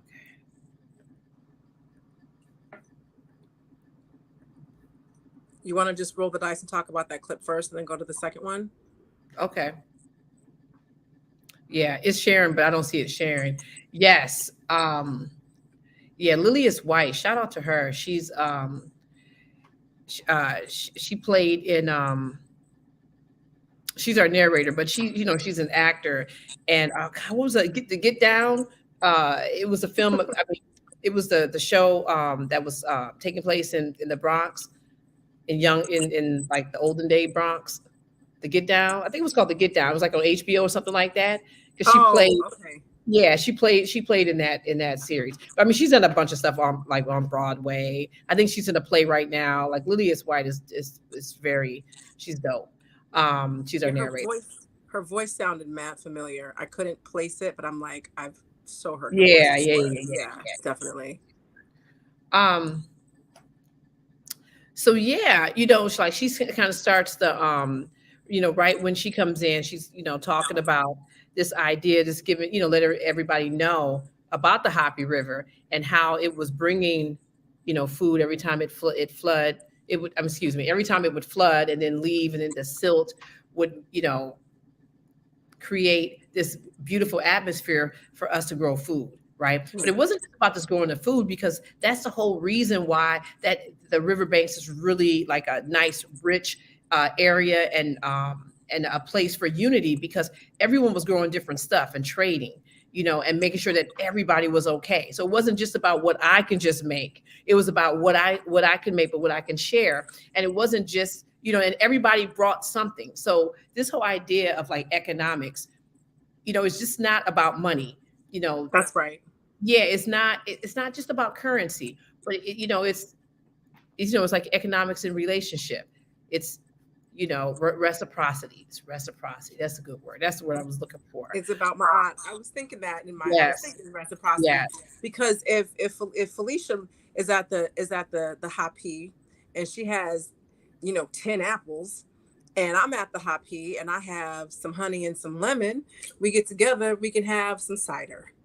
And and it was about making sure that we together can have some cider, and then she can have some lemons and some honey, and I can have some apples. So we walk away with cider, apple, lemons, and honey. And it was about making sure that the community was all good. So just like what she was saying, it's not the literal transaction of you give me this, I give you that, but the unity part. And here's where you can take a theory or a concept that sometimes can be very heady and very esoteric and highbrow thinking, unity at the Nile. Well, functionally and in reality, how does that work? If we are all physically there, first off, we're there and we're going to commune, and there's going to be the interaction and dynamic, like how Felicia and I have. There are people at the HAPI who were doing that, laughing about nothing, having conversations, going on tangents, whatever, really kind of communicating with each other, right? So you have the interpersonal interaction and dynamic, like that was in the Detroit conference. It's going to happen in the Queens conference. Just being around each other, loving each other, right? So there's that. The second thing is definitely growing different food items, making sure that you and your family have what you need, and trading and exchanging. And in that exchange, there's that sense of currency. There's that interpersonal relationship currency of exchange, right? And there's, because you're giving something that you want to give, or that needs to be given, and you're getting something in return. That's a kind of currency. And you can even look at it as an electrical currency, interdynamic currency, and also in the exchange of food, for food, and also for actual factual money, whatever the iteration of money was at that particular time. And so when you're gathered there, you experience and contribute to and benefit from the gathering, and therefore the unity of your people. Yeah. So there's this concept of unity, right? But then there's also the actual 100%. Practical manifestation and doing, if you will, of the unity, and that is what our people did. So because you had this Nile, this HAPI, coupled with this particular climate that enabled absolutely brilliant people, our ancestors, to create the things that we created, that's how we got that civilization. Yeah. And, and like when I think about, if we take it even back a little bit further, when I think of HAPI, because I tell you, my like before, when I would do interviews, I was like, HAPI is the ancient Egyptian name for the Nile River. I would always just say that. It is now like years later where I'm like, HAPI is actually inside of me. It's inside of all of us, because this unity, this, these things that we talk about, these grand concepts, they can't even be exercised out until we exercise them amongst ourselves, right? Period. So you got to have unity in yourself. Like, you got to get a hold of who you are and be clear about your intention, your purpose here on life. Like, those are things we got to figure out before we can start really sharing them with other people, And some people start trying to share stuff too early, like when they're not ready, and so these are, and sometimes it's hard to have relationships. It's hard to do a lot of stuff when you inside is not really ready. And so that's just kind of to tie it back into Black excellence, that whole idea of Black excellence, it's really about, this event is about us looking in ourselves and finding our Black excellence, because a lot of us are walking around this earth not realizing who the hell we are. Yep. Like the greatness in which we come from, like for real, that we can, our creativity, like Dr. Abut Seshat, when he said that on my show, he was like, our creativity is our genius. But I think that because we are so always doing it, we don't even recognize it as a gift. It's a gift. We try to, to figure out and to make things into something that's usable for everyone, and so, this is really, it's an outside journey, but it's really an inside journey, because trust me, you have been around people who who have HAPI inside of them that feel good, because they radiate a whole different way. You know what I'm saying? You've been around those people. So we need more people like that, so we can then get on to doing the business that we have to get on to doing, like that's really, how we're, how I've really started to just internalize just this idea of HAPI, it's just keeps, I keep thinking about it, such a connection. That was dope, Felicia. I thought you were going to say something funny when you were like, sometimes people share before they're ready. I was like, she's going to give an example. It's going to be funny. But yeah. No, I can give some examples. Oh man, I can give some examples, but I'm not. Because I just think about the times like when I've kind of stepped out, because the thing about it is like, you're never going to get everything fixed, right? But the thing about it is like, you have to know that. It is like the people who walk around like, oh, I got everything fixed. You're like, no, like you can't even be clueless about things you got to work on. You got to be clear about them, because you being clear about it, and not that you're perfect. And that's one thing. That's one reason why I really can appreciate Professor James Small, because like, we look at him in a certain way, right? But I remember having a conversation with him. He was like, look, you can do this. You can say, we can all do stuff. Malcolm X is just Malcolm X, and he wanted to do this, so then he did this. And he's just giving all these people, he's like, you had the same stuff that he had. And I was like, man, like I never, because we just put everybody like up on a pedestal, but that's so true. It's like, once you get connected to who you are, it's a wrap for everything else. It's a wrap. It's a wrap. It's like a direct line. It's like, yo, you have your answer. You got everybody. And it's just like, it's nothing that can happen at this point. Like, right. Stop. I feel you on that. I've had all the way up. I don't know why I keep wanting to say rap lyrics. I tell you, because Grand Nubians in the house. I see my friend Lucio from Chicago is in the house too. Shout out. He's always sending me videos to watch, which I can appreciate. But yes, so yeah, it's all intertwined. We can't get our money right until we get the money inside of us right. We got to get right. That's right. Right. And we can do it. So there's going to be lots of examples of Black excellence. And plus, everyone's going to be talking to everyone. Because see, that's where the gold is right there. Right. It's like when we break out, because there's time in this event, for us to network and to talk. It ain't going to be enough time. Because you 5 hours. It ain't going to be enough time, but it's enough for everyone at least, get some digits, be like, yo, let me call you. Let me show up. Like that's really, that's really super important. I still talk to everybody I talk to at One Africa. That's good. So yeah, that's dope. That's fire. So do you have the other? Yep, it's already ready. Yeah. All right, ready to rock and roll. Okay. Which we invented. Absolutely.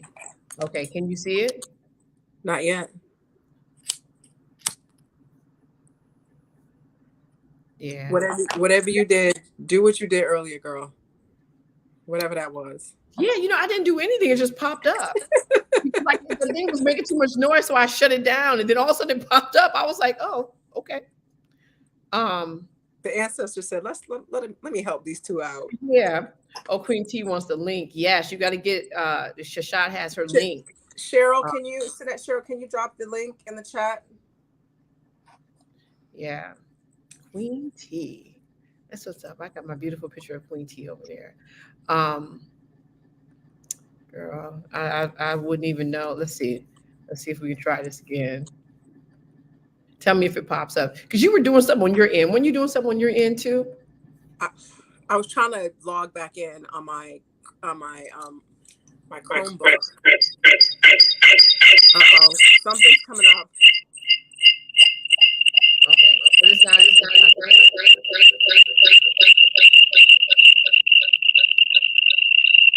it is. Okay. All right.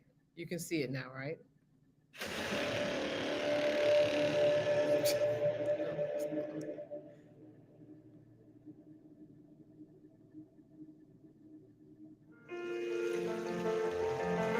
If we go back in history, the Nile secured the means of transporting for trade purposes the goods and resources that those communities needed to eat, to dress, for housing, for health.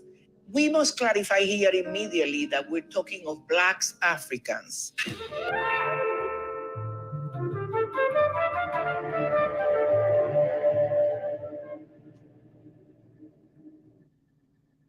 Okay. All right. So Dr. Georgina Falou, which will be at Black Excellence. So this sister right here, the cool thing about Dr. Georgina Falou, I just did a little quick story about her. When she came to One Africa, she came, she was just like, I'm coming. She was just coming to support. And we were like, well, since you're going to come, you might as well just get on the little microphone, right? You can be part of this panel discussion. She was like, okay, I'll do that. She had a bunch of little papers with her and stuff, but, we didn't pay the little papers no mind. So we get to the, to the spot, and they gave her a little time to talk. And she was like, we need to do stuff. Like, that's Dr. Georgina Falou is about doing stuff, not about talking in theory. She's like doing stuff. So she got up there with the thousands of people that was on live stream and a couple hundred people that was sitting in front of her, and it's like, here's my phone number, and gave out her phone number, right? And she was like, call me if you want to get, for free, I will help you start your corporation, because you showed up at this event, I'm going to help you do this. So all her little paper, somebody started to help her. She got them Xerox, and she was literally walking people through the physicality of filling out their paperwork for their corporation. She was not playing. And even when we did the rebroadcast, we were like, oh, do you mind if we put, do you want your number? Take it out. She's like, no, leave it in, because she's like, if you call her, she's picking up. Oh, you need this is a little paper. Like she was about business. And I don't know, we should have took account as to how many people she actually started their corporation.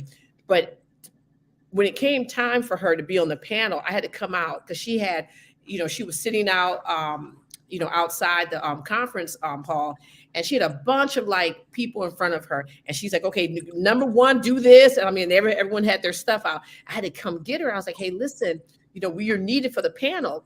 And she was like, no, I can't do that. I'm doing this right here. And I was like, no, you got to come on, Dr. Georgina Falou, like, let's go. She said, no, I'm helping everybody. I was like, oh no, I had to pick up her little purse. I put her purse on. I was like, y'all got to tell this little lady that we'll come back to this, because she was like, yeah, LLCs. Yep. See, Jason Holmes. She literally was like, I'm doing the work. You know what I'm saying? Yeah. So we're really excited to have Dr. Falou in the house, Falou, because I know, now she got time. She gonna get them little papers together, and it's gonna be something. So, because she's like, we can't, and one of the things that Dr. Jacqueline Badalora said when she was talking about, like, later on in HAPI, I wish I knew the number, but later on in HAPI, she talks about like just the corporations and how, the United States, like corporations are written like in the Constitution.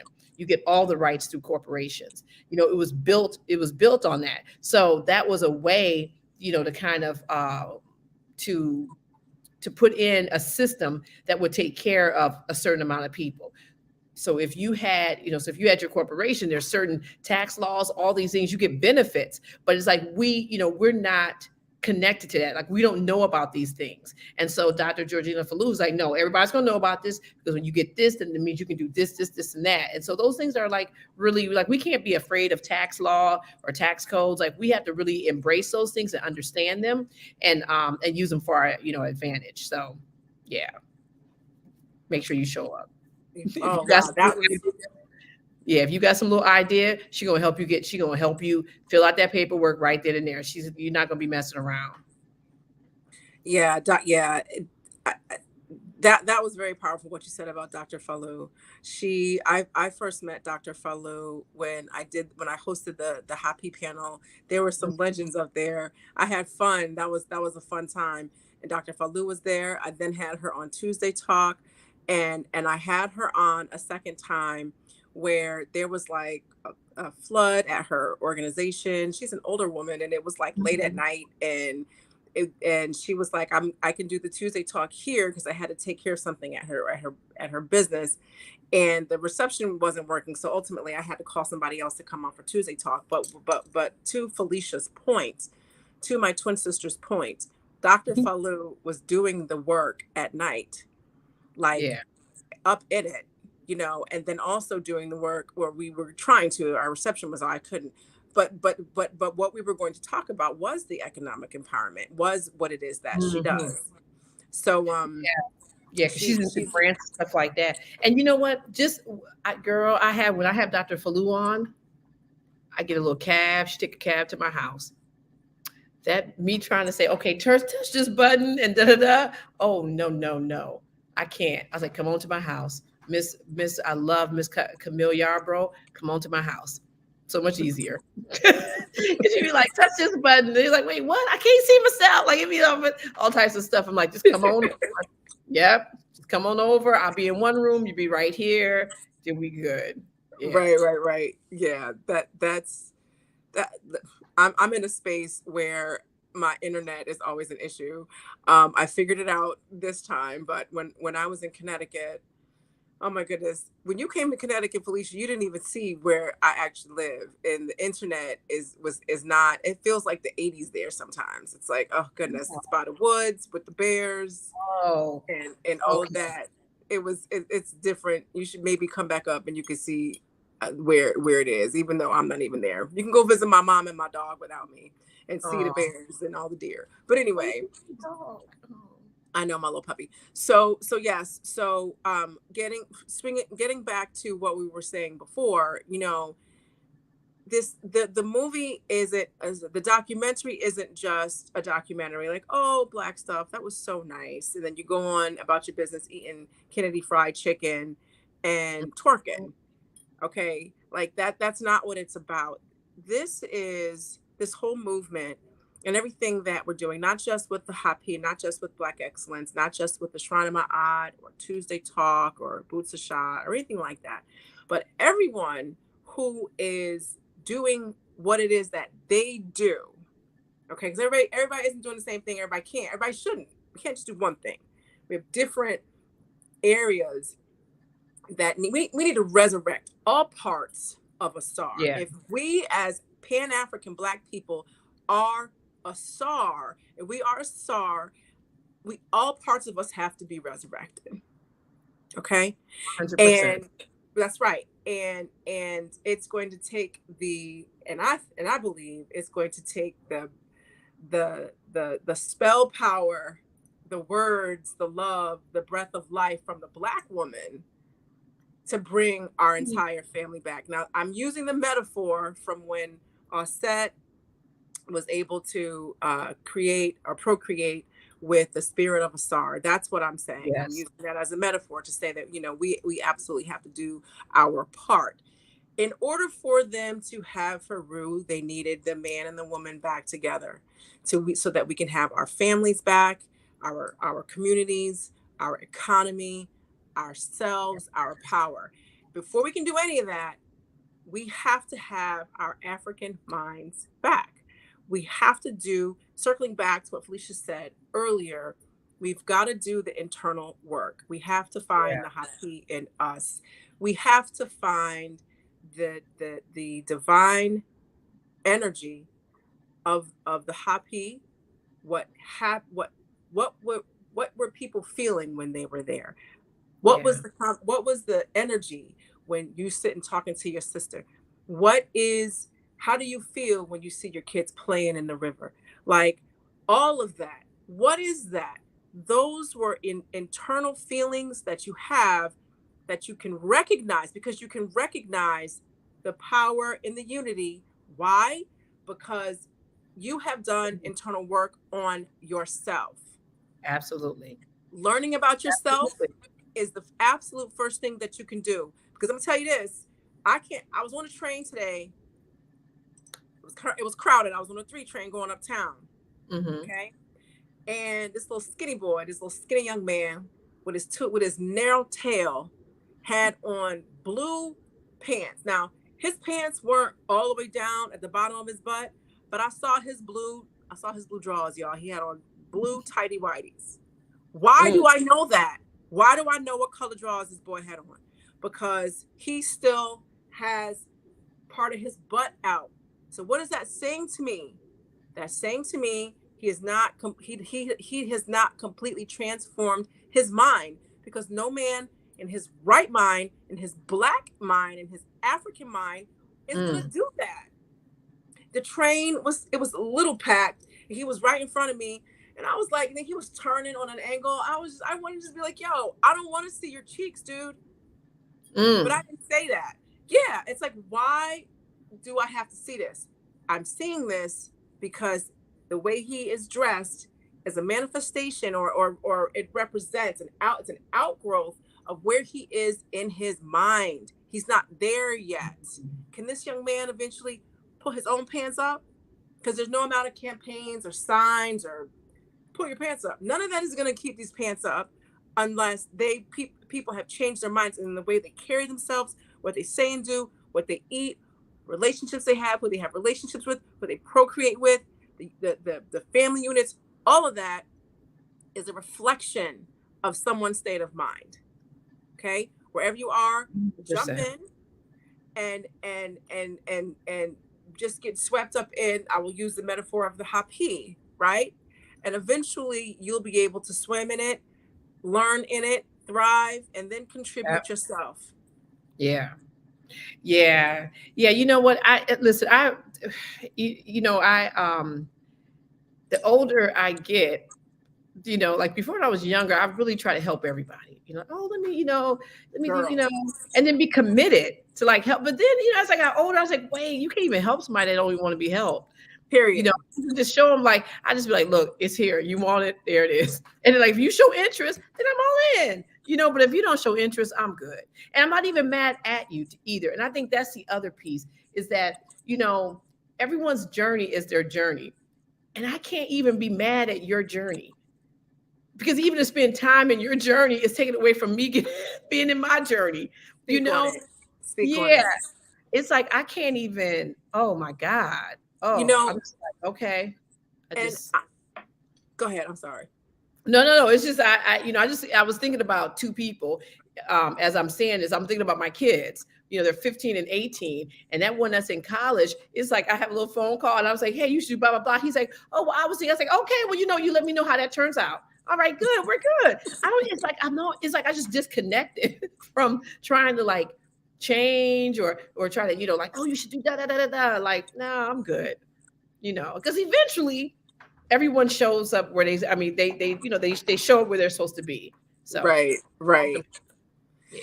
And you let me know how that works out, especially from a parent, means you about to learn this little dumb lesson on your own and in your own time.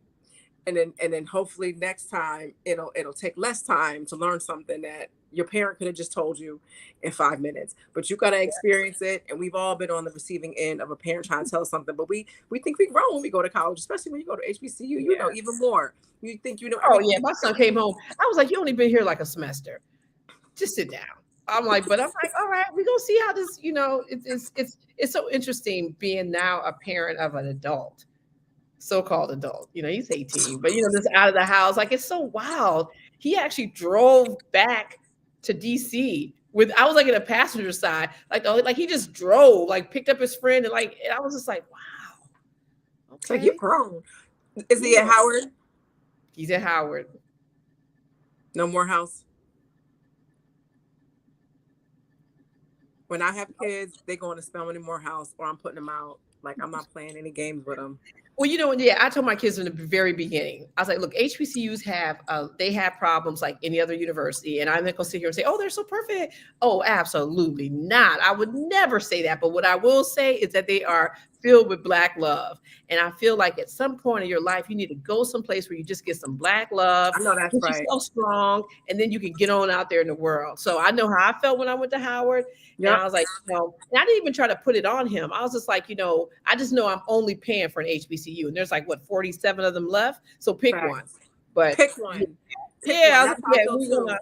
You going, well, I'm gonna force a little bit on my kids. You go on to Spelman or Morehouse, and because the AUC is, I loved it.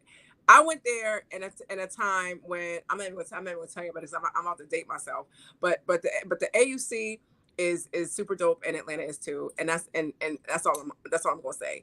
But I am gonna say this about when you were talking about when I was talking about how the HAPI is in you, and then Felicia was saying, people, you can't save everyone. One of the things that I came to understand as well, and I get this during the holidays, like when you are Kemetic or African traditional religion and your family is Christian, you still love your family. How do you deal with them? To go out even wider in scope, to zoom out a little bit more, people deal with this oppression that's on us the way that they do. Some people run towards Black. Because I only want a Black man. I want my man to know how I feel internally, the intrinsic value of our lives, what we experience, how it makes us feel. I'm not going through this with nobody but a Black man, period. Straight up, period. Mm-hmm. If you ain't Black, you ain't getting no application. And I don't even really care who got offended by that, because I ain't talking about what I don't want. I'm talking about what I do want. That's how I handle it. I want to read about myself. I want to know my history, know my ancestry, know my language, know where I came from. My maternal lineage starts at the Hausa tribe in Nigeria, northern Nigeria. I know that. I told Professor Smalls, and call my grandmother when I got the results, because she's the one who sent the mitochondrial DNA, which is the same as mine, because it goes from mother to daughter to daughter to daughter, whatever. But when you see the certificate and it has your grandmama's name on it, it hits different than when your name is on it. You know what I'm saying? So grandma did it, and that's how I am. I love being Black. I love my melanin. I love my nose, my lips. I like my behind, especially when I'm gonna hit this gym, get my butt back. It's a little flabby. I can't believe I said that. Wait. Let me just add that to you. I saw somebody up in the chat, Ronnie Capresh. What'd he say? Ronnie. Yeah. So Ronnie, I was like this, I know he's a personal trainer. So I said, look, can I just get you to get me a little exercise program? Because, this little COVID weight, I'm tired of the COVID weight, right? He's like, yeah, I got you. He got in there. Let me tell you, we just did a little fitness test. That's what he called a little fitness test. The next day, I was like, I got out of the bed. I was like, oh, I could barely move.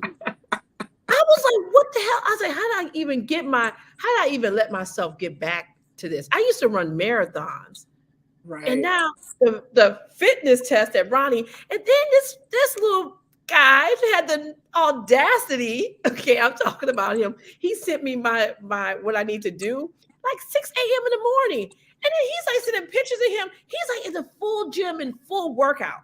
He's like, oh, do your squats like this? And I'm like, it's 6 a.m. I just got up to go pee, and I'm thinking that what? I was like, yo, what about Black excellence right there? Like, I was like, so like, go ahead, Ronnie. So, like, if you on here, give us back a shout out. Say something. When I was I was like, yo, Capresh, I need me a little something. He was like, you need to do, because you know how he talks. He be talking, nice and slow and low, and then everything he has to say is really important, and that's how he sounds.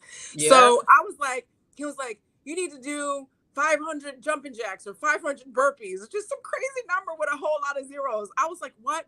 So then we would do them. I'd be like, 1, 2, 3, 4. Then I'd be like 80. I was feeling like a boss. I was like 85, 90. Anyway, then afterwards you'd be in the house like, do you see his workouts?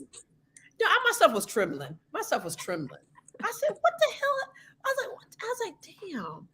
And I said, you know what? Because because him and I talked about this, part of excellence, Black excellence, is also health. And he said that it was ultimate. Yeah, he actually said a lot of quotes, and I was writing them down. But one of the ones he said that I will remember, because I've said it like 4 other times now, is that the ultimate expression of self-love, of taking care of your body, is self-love. Wait, I know I messed it up. But this is like your mind, no, it is. All of it. Mind, body, spirit, and all of that. That absolutely is the ultimate expression of Black love, because you have yourself before you have anybody. You always solely are the only one in charge of your body and what you eat and how you sleep and drinking and moving and all of that good stuff. It's up to you. It's all up to you. Kapresh, if you hear, give us a shout in the chat. I hope we didn't just dip in and dip out, especially since we shouted him out. And he gave you a program. I asked him to give me a program. He didn't give me no program. He gave me those 1,000 burpees to do. I also hit him on a Cash App, because that's the other thing. So we got to pay for stuff, right? You know. Yeah, so I was like, what's your Cash App? Because I want people, because sometimes people do stuff and you're like, that's like, no, well, like, we need to pay each other for stuff. We pay each other for all. I mean, we pay other people for all types of nonsense. For everything. For anything. And nonsense. So I'm like, at least I could do is get this brother who was 6 a.m. I mean, I didn't get it. I mean, I was like, I can't believe he's showing me, like 3D versions of doing squats. I'm like, he ain't no joke. Yeah. He didn't give me that. He's in trouble. I'm gonna hit him up after Tuesday talk. Be like, I asked for this package. You didn't give me no package. You gave Felicia the package. Why didn't you give me the package? If you listen, you sound like me when I be talking to Professor Small. I say, why you do? Yeah, I saw how you took that picture. Why didn't you take a picture like that with me? Listen, when we take a picture with Professor Small, you, me, and Dr. Tata, I'm gonna be right next to him. So the two of y'all gonna have to fight to see who. I don't know where you guys gonna be, because I know I'm having a solo shot. So that's fine, but he gonna have to make a choice. So anybody who knows Professor Small, tell him he about to get 2 calls tonight when Tuesday talking. And you know what? Listen, it's gonna be some little chicks up there who just show up. I was like, see, I'm like, look, I know it's gonna be some little people we don't even know. It's gonna be some people we don't even know. So let me say this before I forget, because the point I was trying to make was a good point. Oh my goodness. Okay. I see. I'm working on not being disturbed by Black folk addressing Asar, Set, and Haru as Osiris, Horus, and Isis. Do you have any suggestive attribute? Okay. So this kind of ties into what I'm getting ready to say. I was saying how I need my Black man, and that's period, right?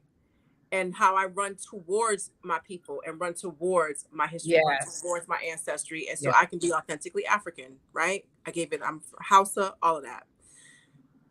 And that's how I choose to deal with this. That's how I choose to live my life the way that the world is today.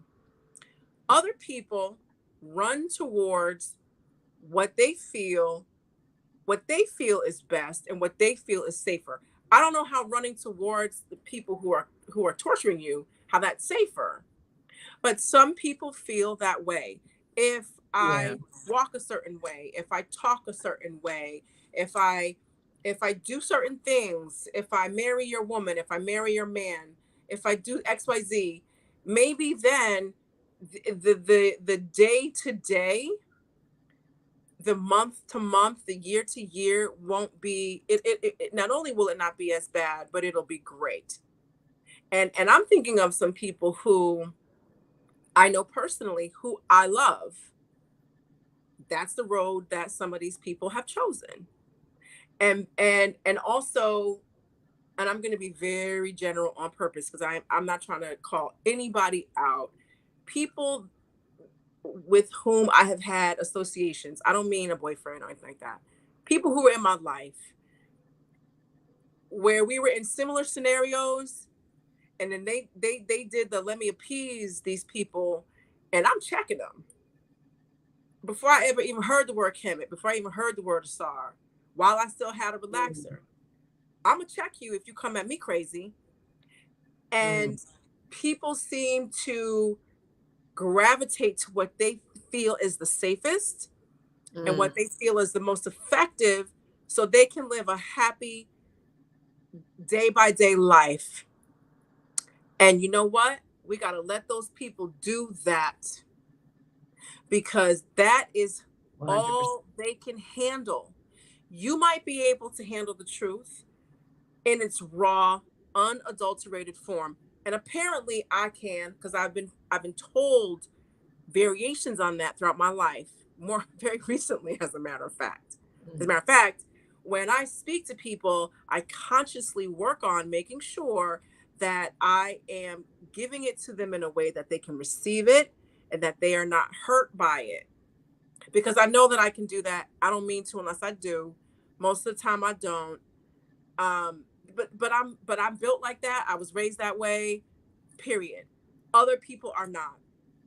Love your people where they are. Yeah. If they're not doing something against nature, like hurting children and beating up old people, like just crazy stuff, right? If they're living their lives in a way that you consciously know is an escape from who they are, an escape from their Africanness, it's because they feel like going in the other direction is the safest thing for them. Let them do it. You can still love them. You can still have an authentic relationship with them. Yeah. You can still have them in your life. You can be in theirs, and just accept that that's the way that they choose to deal with it. And to answer Lorenzo's question about Black people who choose not to use the word, I would politely correct them, like, the Greeks use those terms, but the Medu Neter clearly has it written to pronounce it as Asar, Aset, and Haru. I would correct them, but not in a punitive way, in a way like, well, maybe they don't know. So let me just let you know, so we can all learn, and we're all learning new things every day. So perhaps you this is something you didn't know, and I would just say something like that. But then also accept the fact that they probably also just want to be safe.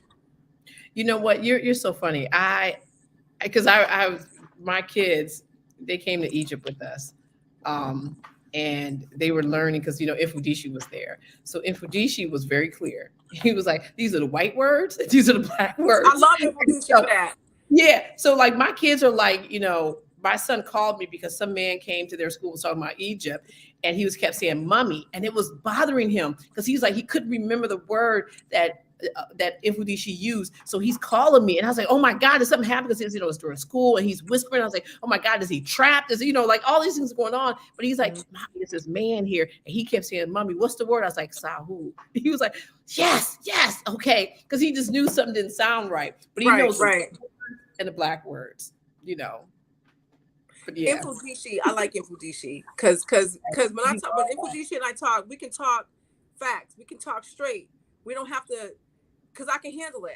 That's what I need. I want you to give it to me like that. And so yeah. If you want that, that's what you get. But everybody lands where they land. And Adrian said, love them where they are and be ready to answer questions. And I'm gonna throw in you can also provide explanations. You know what I'm saying? So because it's also disrespectful not to call our ancestors by their names, and in as much our ancestors gave those names to those principles of nature, those divine energies of Neter. Yes. Who is someone else to give them a different name? And I'm gonna say this: sometimes Tamahu want to give you a different name.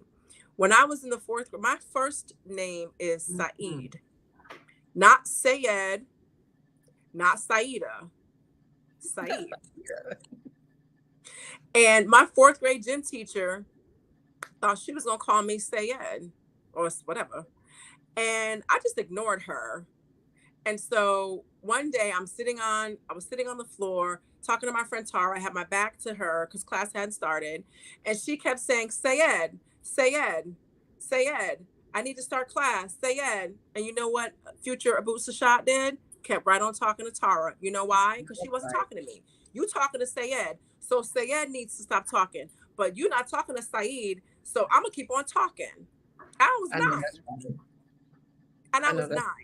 And so then when she finally said my name right, I looked over my shoulder. I was like, yes, because I knew that was disrespectful. And I knew she was going to be annoyed. But you sat up here and said my name wrong the whole time. So you need to get somebody's name right. A Set, a Sar, Haru are the names our ancestors gave to these energies. And when people get them wrong, I don't care who they are, they need to be corrected politely and with respect. And it's also a little bit of a jab, a little light shank to let them know you're not going to disrespect African in front of me. Yeah. There may be some Black people who will let you, but I'm not one of them. So when you open your mouth, you speak with respect of what you know, and I'm going to fill in the blanks. And in as much, I will also get corrected if somebody knows something, I'm saying something wrong. Because it's a give and take. Yeah. No, I like the little white people, I just let them talk because I don't care. I'm like, say whatever. You can call them whatever. I'm talking about Black people. 100%. Yeah, because sometimes they don't know. They feel so empowered when we were in Kemet, people were just at what even with our group was coming up listening to Infudishi. And they was just like, we didn't know this. Like there's so much information you just don't know. If you don't know, if you ain't on the corner and meet Taki and his film crew, you ain't gonna know. Like that would be me. And then finally when I hear something, I'm like, what? Really? Like I'm just like so amazed. I'm still amazed every time I go to Kemet, but that's a whole other different conversation. But right. Yeah, and I'm glad you mentioned that. Our Black liberation is not going to come from anybody else, period, hard stop. And it's not going to come from anybody else understanding us. Did y'all hear that? We have the power for our Black liberation, all right? So I don't spend my time telling other people anything because they can think what they want, straight up. You're going to get my name right or you're not talking to me. And Black folks who need some correction about certain things, those are the people who I spend my time with. I'm glad you said that, Felicia, because I want to make that very clear as well. I just spend my time with my people because these are the people who need to know it, and these are the people who need to get it right. So absolutely, so we can move our race forward. So we can move move our race forward. Move everything forward. Yeah. And I'm gonna leave you with this one last thing. If what HAPI were doing, no, bad grammar, sorry. Don't tell my mama.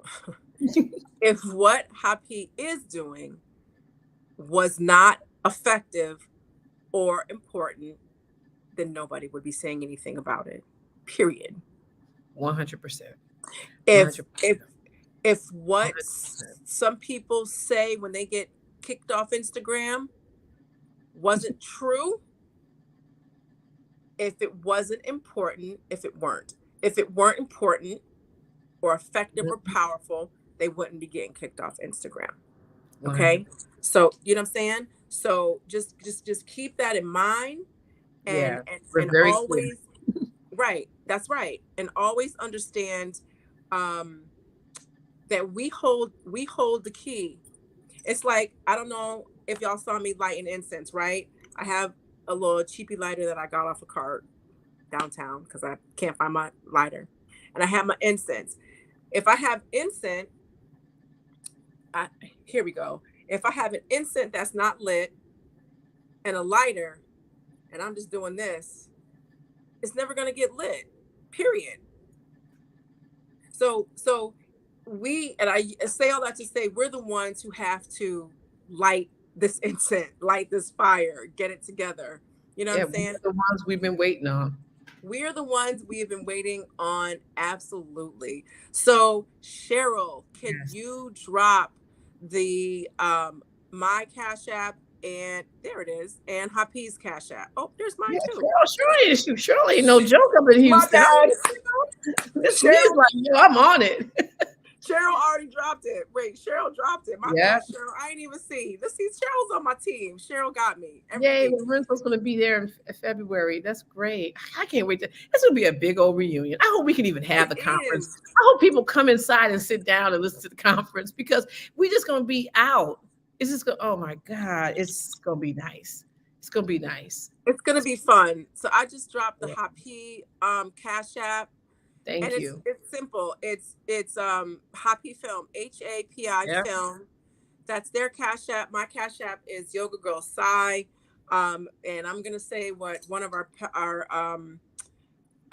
priests say at the Shrine of Ma'at. We don't do it for money, but we need money to do it. Y'all see me struggling with this tech. Y'all see it. Y'all see it. Yeah. Yes, I like that. Yeah, I like what you said. That's like that. We don't do it for money, but we need money to do what we do. We need money to do it, straight up. We need money to do it. We are so very talented. And let me tell you, just like, I should be quizzing y'all. We would be the what richest country in the world if we pulled all of our money? 1/6, what is it? 1/6 with the 16th wealthiest? Yeah, like we can actually run like a little country, or we can run like the money that we contribute. We can actually run a country. It's some country in Europe that we can actually run. I forgot the name of it. Because I remember listening to someone talk about it, and they're just like the amount of money that we actually spend can run a country, and not even just for a year, like for a couple years, you know. So we have this power, but to have money without cultural awareness, you know, yeah. Well, so Queen T done got her ticket. Her son got her hotel. She not Queen T. I can't wait to see you, girl. Thank you, Queen T. Come say hi to me, Queen T. When you get there, girl. I'm excited. This is gonna be super dope. So listen, all the personalities gonna be in the house. You're gonna be in the house. I just got a text from I am surviving vegan. You know the young girl that does all those really good videos about being vegan. She was on our show one time. She's like, I'm coming. She lives in Florida. I was like, that's what's up. That's what's up. Yeah, we all need to. Yeah. It's gonna be lots of fun. So listen, guys. Oh wait, I gotta give a shout out for my shirt. I was like, what are you doing? I know we have hoodies. We never had hoodies, but it's cold as hell in New York now. I mean, not as cold as Detroit, but it's kind of a little chilly. So we made hoodies this year.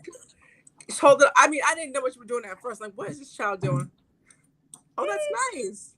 Yeah, like we never had, and we had the one HAPI symbol, but we were like, you know, after that power and unity, we was like, yo, we got to work together right there. Power and unity. Oh, yeah, we're going to have all of it we're going to have everything at the Black Excellence, you know, attempt. But yeah, these little hoodies is my first time wearing it. I was like, wow, it's nice. You didn't have a separate one you could have held up?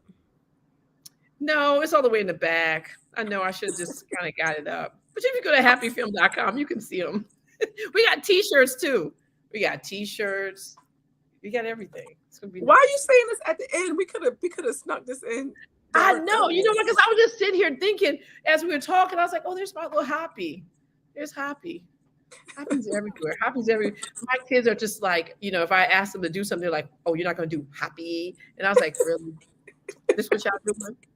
You know, HAPI. We have to be quiet because it's HAPI. I'm like, I can't. I'm like, you kids. Oh, my God. Oh, Queen T got a HAPI t-shirt too?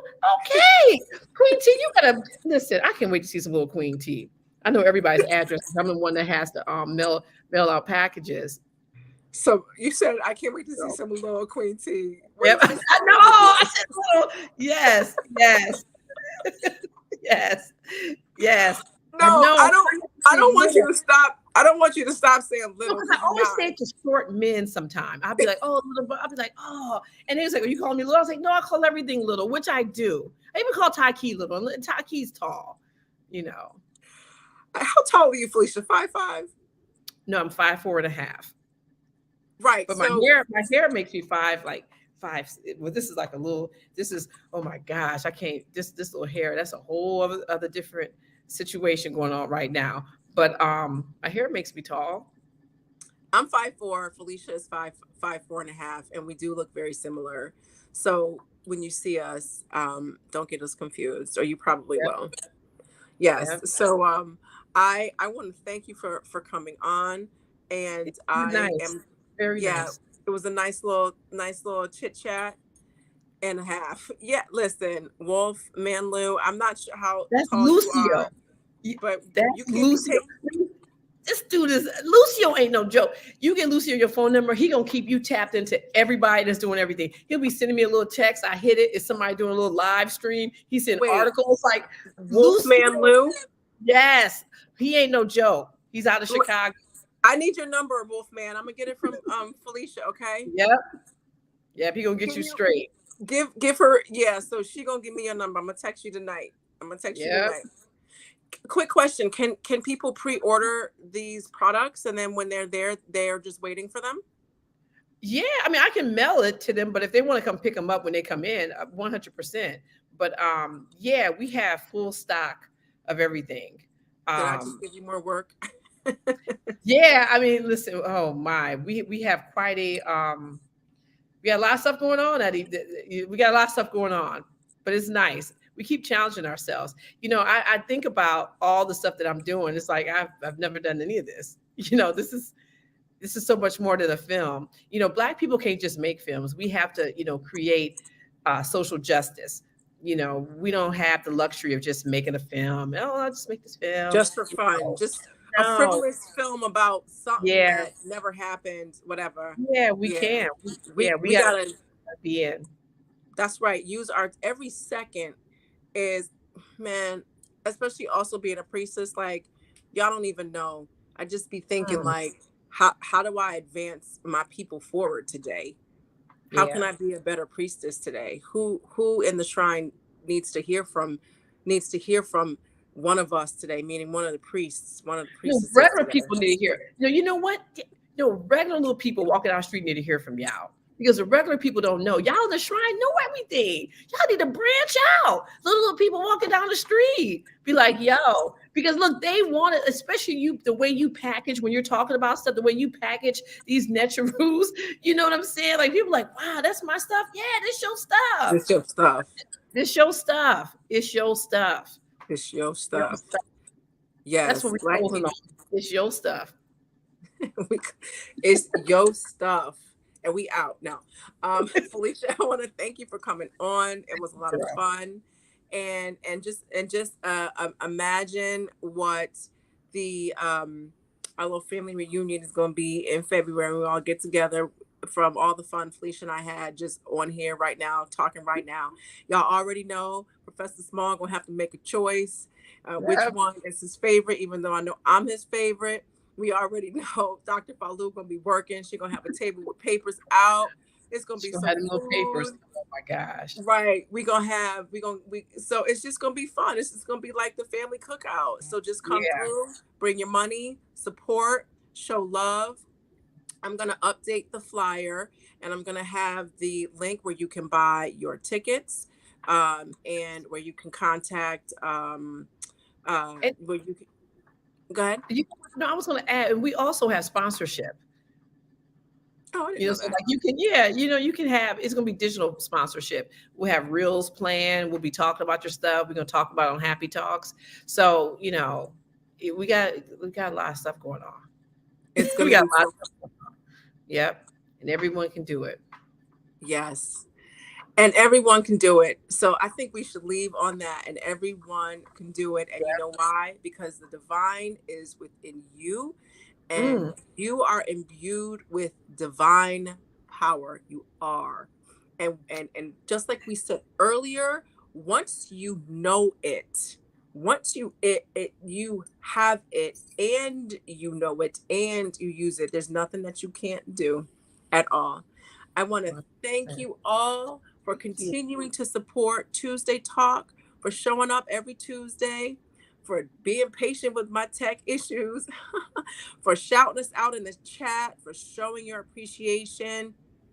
Any suggestions or people you want on the show, things you want to learn, hit me up in the DMs. You can DMing me on Instagram is the best way to get a hold of me.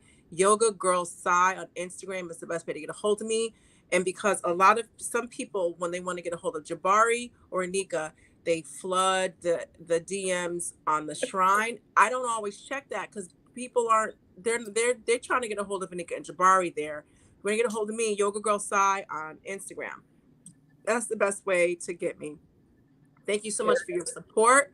Felicia, thank you for coming on. Thank you Give for having me, girl. Taki a big hug for me, and I will see you guys soon.